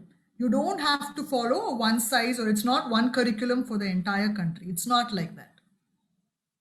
These are guidelines which they have to follow. So the way of the kind of teaching and learning, the amount of rote learning or content based, all that will change. Only that will change. But what content is taught, what language it is taught in, to what extent will it all, which will each concept be explored within a particular subject area? That is up to the individual SCERTs to decide that, though it will all derive from the national curriculum framework. Thank you, ma'am. Dr. Gayatri, if I may. Yes, please. Yeah, my name is Sunil. I'm a new joinee in RACS. I facilitate business studies. I have a query. I would like to go back to the competitive exams that we were talking about, a small discussion we had. My query is related to something that I perceive as a learning gap in school education. It's based on the skill enhancement and competency building. It's like this. For example, the educational qualification that you need from a school to join an MBBS degree is grade 12 in pure science, right? But no, you should also be able to crack NEET exam for that. But why? This means that grade 12 in pure science is not fit for the immediate stage change, Exactly. right? So how is this learning gap addressed? By coaching centers, correct? So why is the design of grade 12 pure science curriculum not fit for that purpose, first of all? So I understand that the sole purpose of pure science is not to churn out doctors, but there are many other courses also.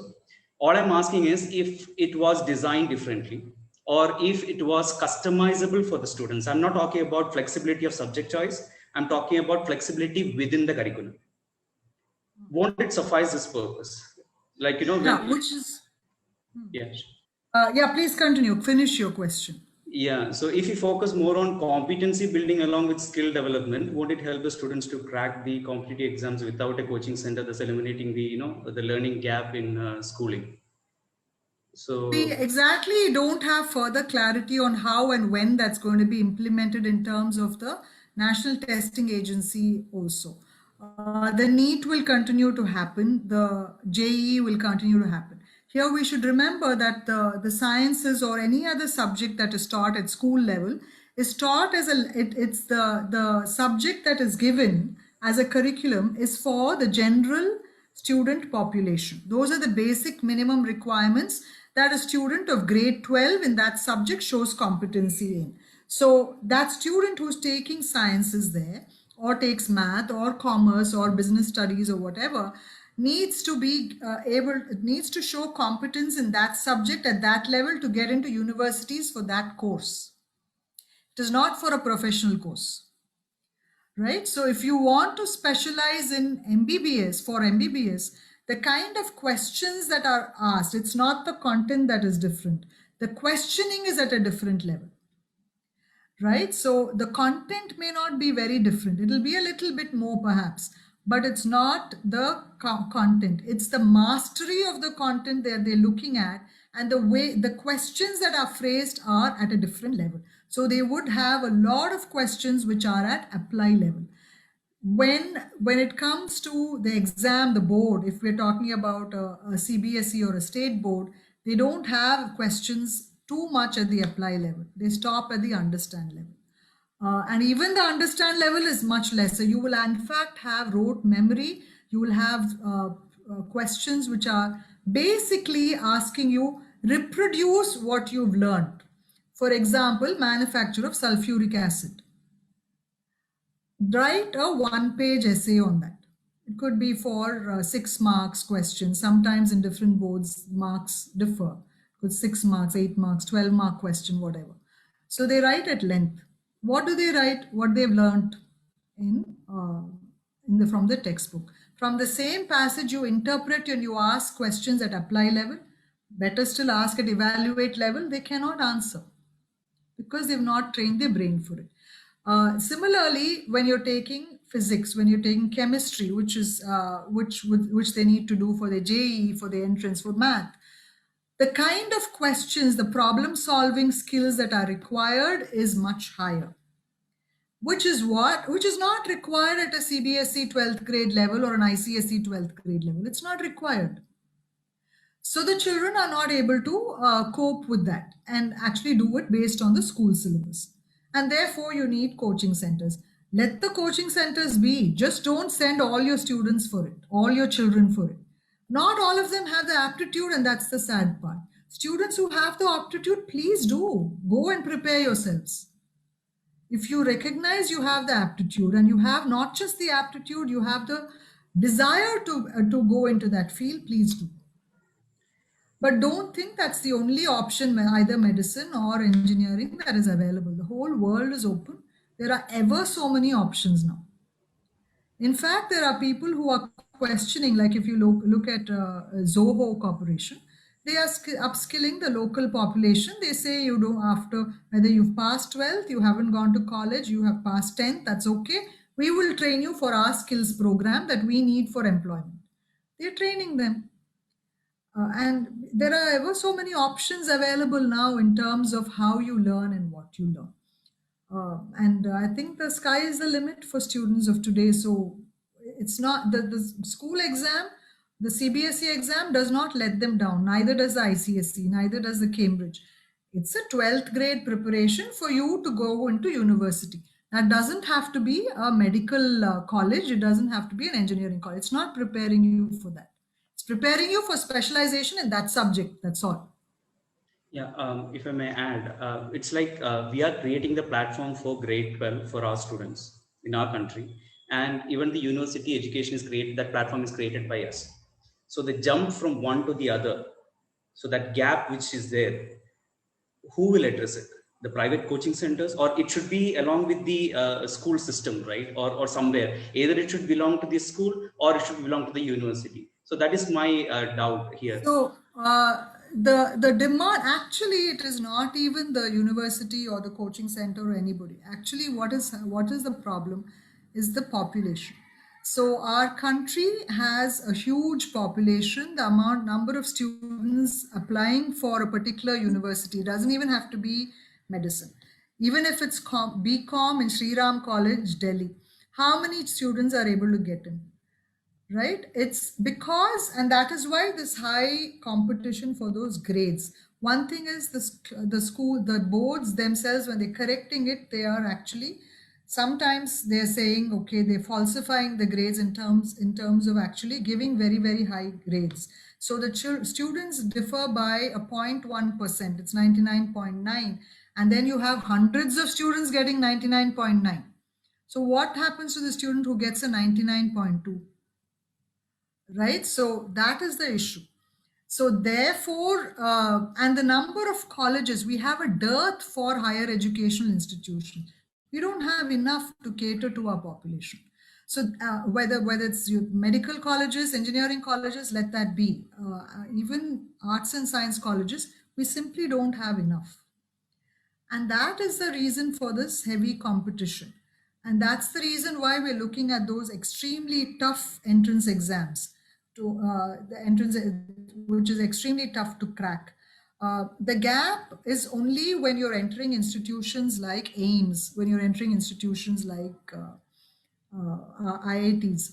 It's not for the arts and science courses, or the economics or the commerce. In fact, students who study, let's talk about Tamil Nadu alone, when you study even in a CBSE board and you try and enter let's say economics or a psychology or a program like that, it's pretty easy. It's a breeze for students who've come out from this board, even if it's a CBSE board. How do Cambridge or IB students differ? They are not used to rote learning. The kind of thinking itself is very different. Will that kind of a student be able to and when you go into a university, depends on the standard of the university, you will be appalled in engineering universities, engineering colleges, how much of rote learning happens. It is pathetic. We are only talking about entrance exams for the topmost. We are talking about IIT entrance. We're talking about AIMS and the top medical colleges. Look at the average college, the average engineering college, for which also you need the JEE. You look at that, the standards are appalling. The kind of papers that are produced are appalling. Yes, without the entrance also they say, okay, we'll take them in. The standards speak for themselves. So yeah, it is a who has to take the responsibility? The government is trying to take the responsibility and saying, okay, let's see how it fits in, and therefore they're bringing in the NTA. And they're trying to actually say, okay, if you guys at the school level raise the standards, it's not the curriculum, it's the way it's being tested and teaching to the test which is the problem. It's not the curriculum that's a problem. Curriculum is fine. But the curriculum is interpreted in terms of, okay, what is the end products that is required? Excellence in those exams. And how are the exams? They are very, very, very rote memory based. That is the problem. Thank you. Yeah. Hi, ma'am. This is Nirupama Tanvi's parent. I have two basic questions, ma'am, on the NEP. One is, what would change if the kid is like today pursuing the IGCSE board curriculum as his board, and then when NEP comes in, what will change for this kid as far as the curriculum is concerned? Because this comes in from the Cambridge University itself. Yeah, like I said earlier, the NEP is a general guideline. Nothing much changes for international schools. What needs to change is basically I would say the state boards, the CBSE, all that is going to change. There's nothing much that needs to change in international schools, except the school must ensure, this is the school's prerogative, okay? They need to do it in terms of bringing in the Indianness, the values, value-based education, vocational, some kind of vocational training. All this, if the school is able to bring in, they'll be very much in compliance with what the NEP requires. Thank you, ma'am. The second question is on the multi-linguistic development that we were talking about when we were going through the slides. What would this mean? Would this mean like addition of a third language to the curriculum, making it what kind of third language by the NEP, yes, of course, it's a three-language formula is advocated. But again, they don't insist or interfere with international schools, right? So they have their own curriculum. When we talk about multilingualism, I would say in a society like India, which is multilingual, it's very much needed. But again, we can't pressurize the child by learning too many languages at the same level. That's not required, nor does the NEP require that. Where if it's ICSE or CBSE, a 3-language formula is very easy to adopt and to implement. We find it challenging in international schools for 2 reasons. One is the students not only come from different states, they come from different countries, right? So we are left wondering, what language do we offer? One, I would always say you must offer an Indian language, even if they're coming from other parts of the world. Like they might learn Spanish when they're in US. They might learn French perhaps if they're coming from UK. If they're from Holland, they learn English as the second language.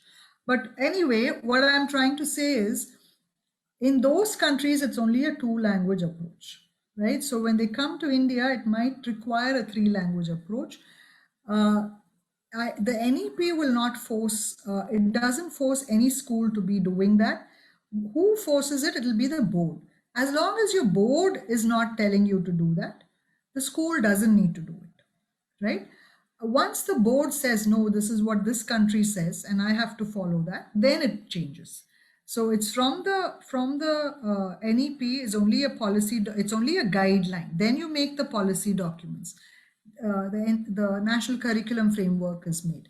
It's up to the school to decide, okay, how much do I want to fall in line with that? Second point is, India being a multilingual society, it's better to have it if you want to have it. It's a choice for the left to the school and the parents to make. But the 3rd language has to be taught like a 3rd language, not at the same level as the 2nd language. Emphasize on speaking skills, emphasize on listening skills, not on writing skills to the same extent that the 2nd language is done. And also look at our country. For us, English is a lingua franca. We are left at a stage where many of us, yes, we can read and write and we do it reasonably well, but the standards have dropped. It's not like what it used to be. And in different parts of the country, in different kinds of schools and environments, office environments also, you will find that the standards of English have actually dropped. While people speak better now, they don't write as well as they used to maybe 50 years ago, right? It has definitely dropped. But sadly, it's not being compensated with a rise in the level of competency in the local language. So are people competent in their mother tongue? They're not. The NEP is being made with the intention of correcting that gap, saying if you teach in the local language, your children will learn that much better. And this is for the general population. If my children or your children are taught in Tamil, I don't think they're going to learn that much better, because we ourselves at home, we are highly reliant on English. That's the problem. Whereas if you go to a rural area, the child will not understand a word of English. Recently, we were doing a program for some colleges across the country. They're aspirational to learn English. They are teachers. We were doing it for teachers. They themselves struggle with English. So this NEP is to address such segments of our population. This is the vast majority of our country, where teach in the local language which you're comfortable with. You will learn much better. That's the idea. So, and the 3rd language is to encourage maybe a classical language like or a local language. So while you can have Hindi, you can have Tamil, you can have Sanskrit, you can have Urdu, they even say Persian if you want to. So yeah, so it's to encourage learning one more language, that's all. And that's cognitively, it's very good, because the kind of neural connections that happen when you learn a language is excellent. It's really very positive to learn a new language. Thank you, ma'am. And by the time they're 6, in fact, students are very well equipped to learn many, many languages. If you teach them 3 languages in their early childhood, it's extremely beneficial. So this myth in UK and US and all, they used to say bilingual children, as if it was some kind of a handicap for the child and that's preventing them from learning enough English. It's not. And then later they realized, oh my goodness, these kids are actually much smarter when it comes to solving problems and actually understanding, and the kind of neural connections which happens in their brain is that much higher because they've learned one more language. And they realize you can't force them to always speak in English, and it's not a disadvantage if the child is struggling with English. Ms. Gayatri, so when we talk about bilingual, do we mean only the spoken side of it or even the written side of it? Because the next question our parents would be, you know, why can't we introduce writing the letters in English, Hindi and Tamil at the same time, which we feel is contradicting. You know, we wouldn't want that to happen with children. So Yeah, we don't want to confuse them. We don't want to confuse the students. Because, for example, if you take a young child, right, who's just beginning to write, in English, when we teach English, the way we teach phonics is different from the way we teach even writing. If it's writing, if it's a right-handed child, it's easier to start with strokes which go like this. So you're writing a C. You will not teach an ABC, right? You will not teach A, B, C, D because it's very different. A B is very different from a C, right? C is easier to write. You might teach a D later. So you teach it in strokes, a stroke that goes up and up from up to down, a stroke that goes from left to right, before you go to a stroke from right to left, or vice versa. So it's very scientifically designed. When you look at another language, the way the letters are formed is very different. So the kind of strokes that need to be taught in that language is very different, right? And our Indian languages are phonetic. So if you want to teach them to speak or to actually look and decipher and read something, it's much easier than actually teaching them to write. Right? Because the way in which the letters are formed is very complicated when you write it. But sounds, that huge variety of sounds that we have in our Indian languages is amazing. So it's very good to learn that, to be able to say those different sounds and say the papa, babha, ma, which that range you simply don't have in English. So to learn an Indian language is extremely beneficial for a child. But how you learn it, what skills do you learn at what age? I think we should be careful about how we introduce that and not do too many at the same time. The child's just going to get confused. So it cannot progress parallelly the same way for different languages.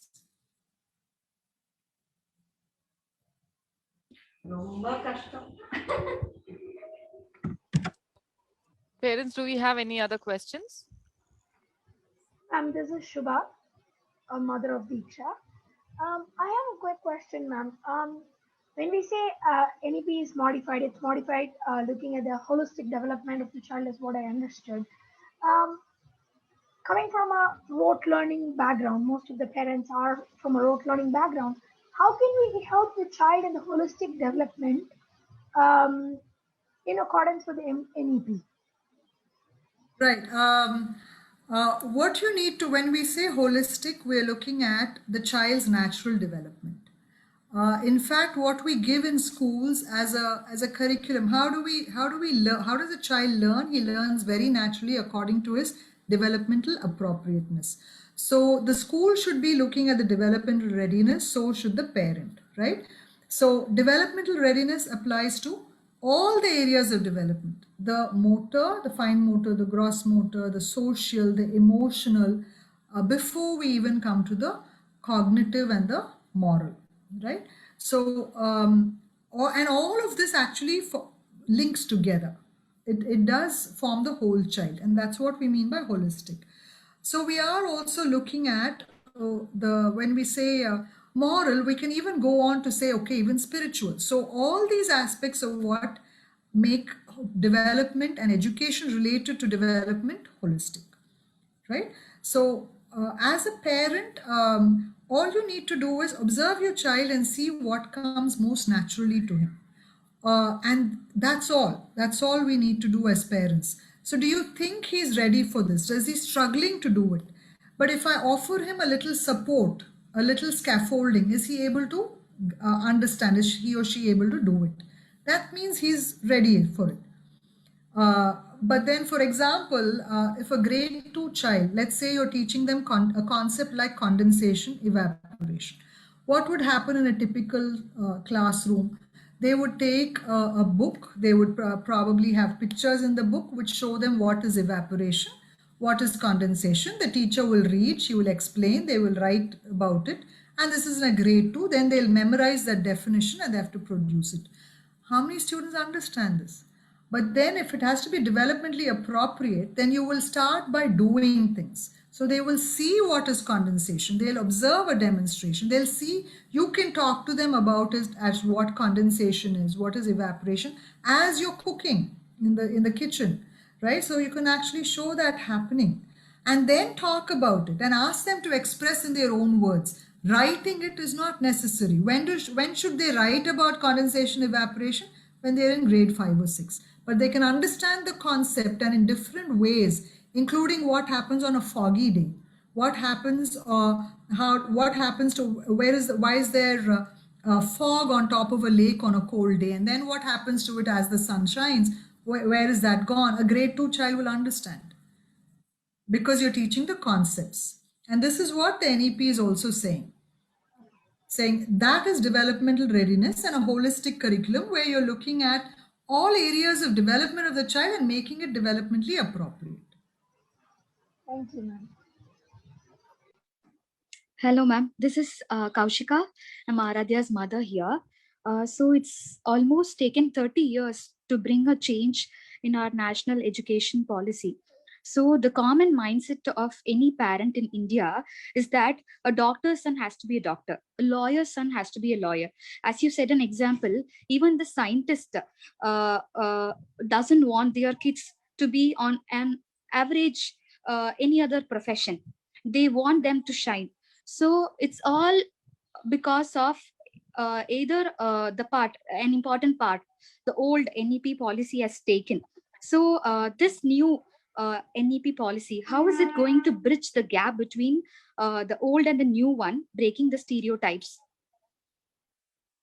Yeah, this is going to take time, maybe 10 years, maybe 15 years. Because it's not easy. We are talking about a whole nation where we are so conditioned into thinking in a particular way. It's changing. We should also understand that we're talking about the masses. If we as educated people change first, we are educated, we enjoy a good socioeconomic status, we can be the ones who can first change. But then there are people who are in urban areas who are aspirational. For them, getting a degree, right, is so important. And so the standards of what the college offers as a degree is so less, is so poor. So while they say I've completed my undergraduate degree, they're not at all employable. So the NEP is trying to address that. What is it doing? It is actually saying vocational education give a lot of importance, right? So, and that's why the thrust to start vocational education for you and me, it may not seem important because we are aspiring for university education at a much higher level for our children. But to have that as a norm for everybody, saying everybody should have a university education is what the NEP is trying to break. Saying bringing back the importance of vocational education, starting young from 8th grade onwards, putting it into different levels. So you can have and multiple entries to university. So you can do a 1-year degree or a 2-year, you can get a certificate and come out of it. You can do a 2-year degree. After doing a vocational course, you can enter a college. But a 4-year degree program is considered what you should have as an undergraduate degree. You can exit after 3 years. You can exit after 2 years with a diploma. You can exit after 1 year with a certificate. You can also do a vocational course, get credits for your system and enter it after 2 years. So this flexibility is what NEP is bringing. Very, very beneficial for our nation, right? And this, what can we do as, yes, if we find that our children are struggling at some point of time, it's okay for them to try something else. They will get credits for that course also, and then they can always also add on to many different courses and get credits from many different courses to get a degree. So all this flexibility is what is important for higher education. So that also the NEP has thought of in terms of higher education and how they're going to. I don't know if this answers your question. Does it somewhat answer your question? Yes, ma'am. I know that if we want a change, we have to be the change. So on a common platform, yeah, because I know that I've enrolled my daughter at Tracksters. So when I talk with my co-mothers, so that child would have been in some other school. So when we talk with each other, that makes a difference because they have a totally different perspective and we have a totally different perspective, and altogether it all has to travel along for a focused vision. So it does take a larger time period. So that is what my concern was. Thank you, ma'am. It is going to take time to change it. It's not, in fact, NEP is taking a very long-term view, even for educating teachers as a 4-year degree program, which is integrated with an undergraduate specialization. By 2030, it will be a 4-year degree program. We are just 2021. They've given them a long rope. So it's they're not expecting anything. If they're saying teacher education, you do till 2030. So they know it's going to take a long time to change. That's true, ma'am. Thank you. Meanwhile, they're saying 50 hours of CPD is compulsory already. That is all started in the Diksha platform and all that. They're already doing it. Okay, ma'am. Thank you. Hello, this is Mukundan. I just want to know whether my daughter can take German as a third language. It's open. Sorry, I couldn't get the question. It wasn't clear. German. Did you say German? Yeah, German, Deutsch. Yeah, it is allowed as a modern foreign language. Yes, it's allowed, provided the school gives it. Okay, thanks. Good evening, ma'am. I'm Madhika from the Trupakuru. I'm a mentor. Yes, please. For as special educators, is there any course that the teachers have to do that are bound by the NEP, and the children also? Do they come under the NEP criteria? Yeah. So they do. They are looking at programs which will be enhanced. But there is nothing, they haven't, while they're also looking at inclusiveness, right? Inclusive education, so that every school should have special educators. Children should be very much integrated into the regular classrooms, apart from getting their special one-on-one individualized education program. They should also be integrated, and it should be an inclusive setup is what they're aiming for. Yes, there is a lot of emphasis given to special education where teachers are required to qualify themselves, and in fact the B.Ed training also will have specializations where the special educators can qualify themselves in that. I hope that answers your question. Yes. So we should also keep in mind that the NEP document is very, very broad. It's a document which is produced as a national education policy. All this has to be broken down and brought into implementation levels. It's already started happening. It'll take a lot more time for every step of it, but they've also identified various tasks at different levels to be completed. So more than 100 tasks or so that's been broken down, which has to be completed by every state government and the central government, various bodies. We as citizens, we do our little bit.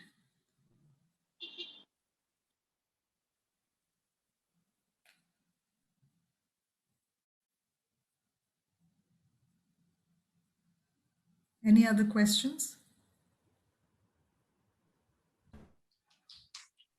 Happy evening, ma'am. Happy evening. I'm Pratiksha. I'm mentor at Little Pallikudam. And my question is, considering the age criteria for the lower KG, upper KG, what if the learner is has more potential to move on to the next grade, like what we had the double promotion before earlier? So how do we deal with that with the NEP? NEP doesn't touch on it at all. Not Okay. at all. Yeah. So is it permitted? Is it not permitted? We have no idea. But then, yes, if your child is ready for it, when they're talking about special children, there's also a category of children called gifted children, which falls under that category. So it could be considered like that.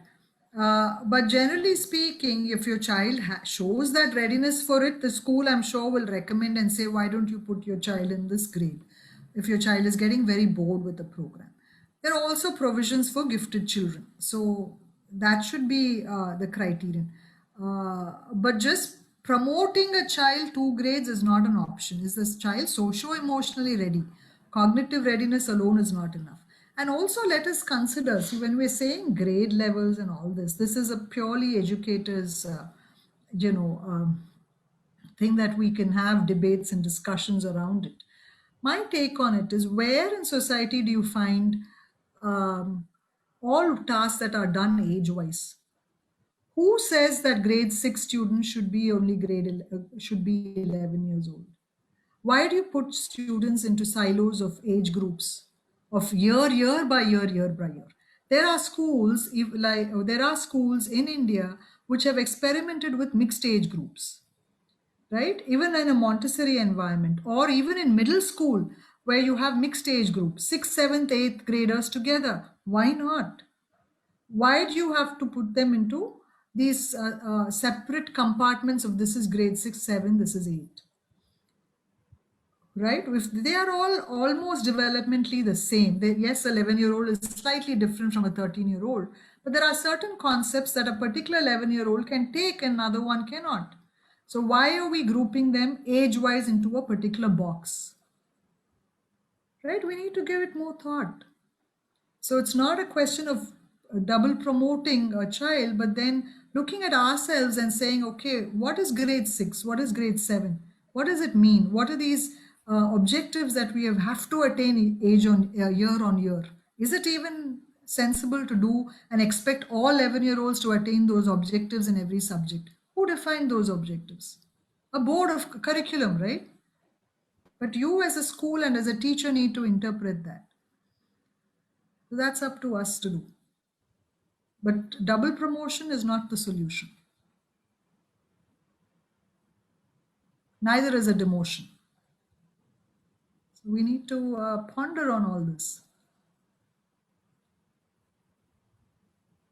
Happy evening, ma'am. This is Sundra Kamakshi. Very good evening, ma'am. Nice to meet you. Ma'am, I just have a question when we were talking about this 360-degree report card.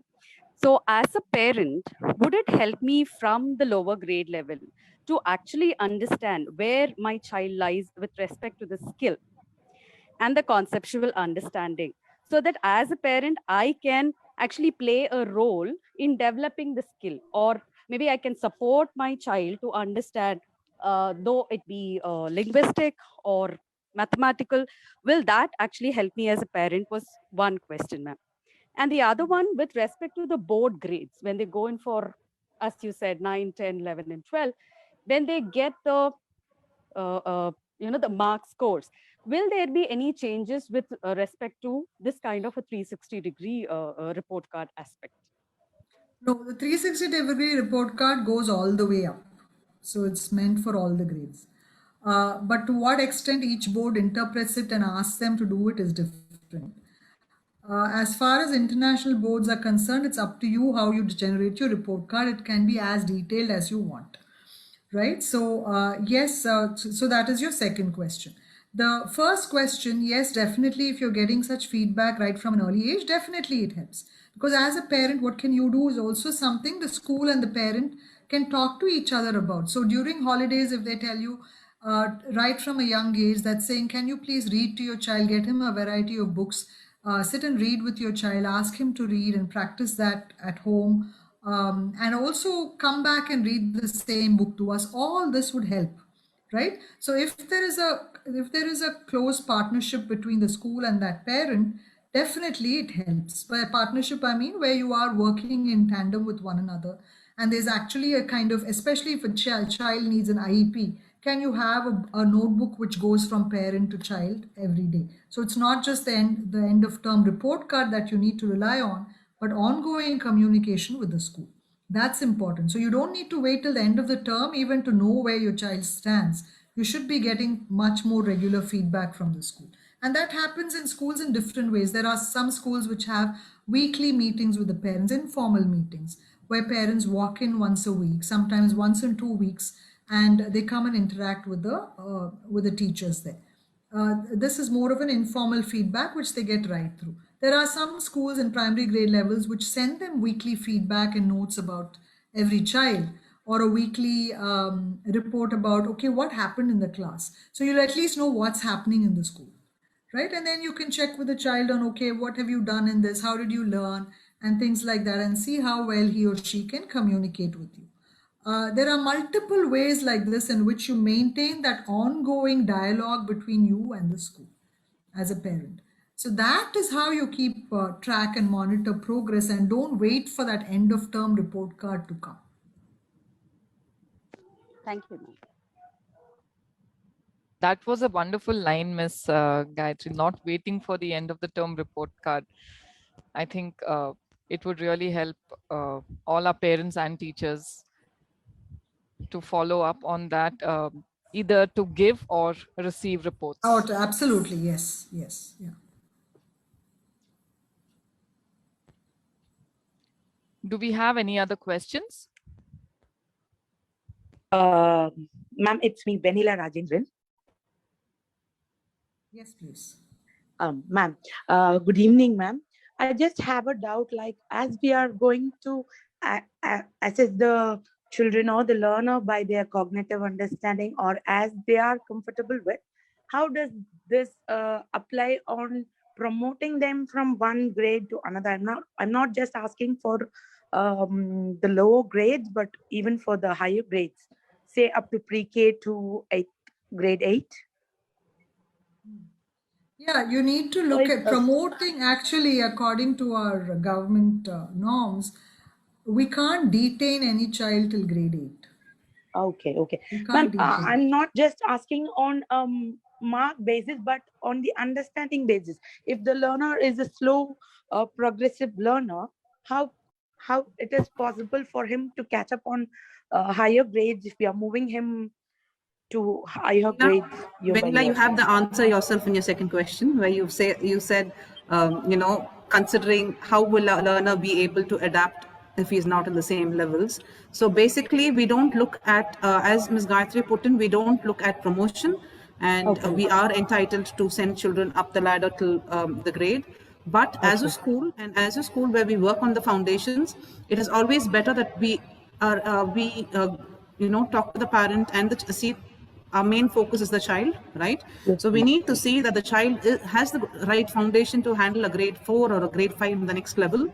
And in case it's a slow child, and in case the child is not able to cope, and we also have to look at the social emotional development of the child. And if we feel the child will be left behind or will not be able to adapt or cope in the next grade level, then we need to keep the child, either give a child a shadow teacher, or we need to have a one-on-one support to make sure the child, or remedial support to make sure the child is, is able to cope with the next grade level. So as a school here in RACS or Little, we don't go based on the promotions. We only go based on the age appropriateness of the child, whether the child's foundation is right enough to handle the next level of education. Right? Because there is no point of sending a child up the ladder when the child's foundation skills are not developed enough to handle the next level of entry. Yes, ma'am. Yes. The readiness of the child is important. Readiness is really important. Yes. So Yes. So otherwise, the child is going to keep feel pressurized in every grade level as he goes up, right?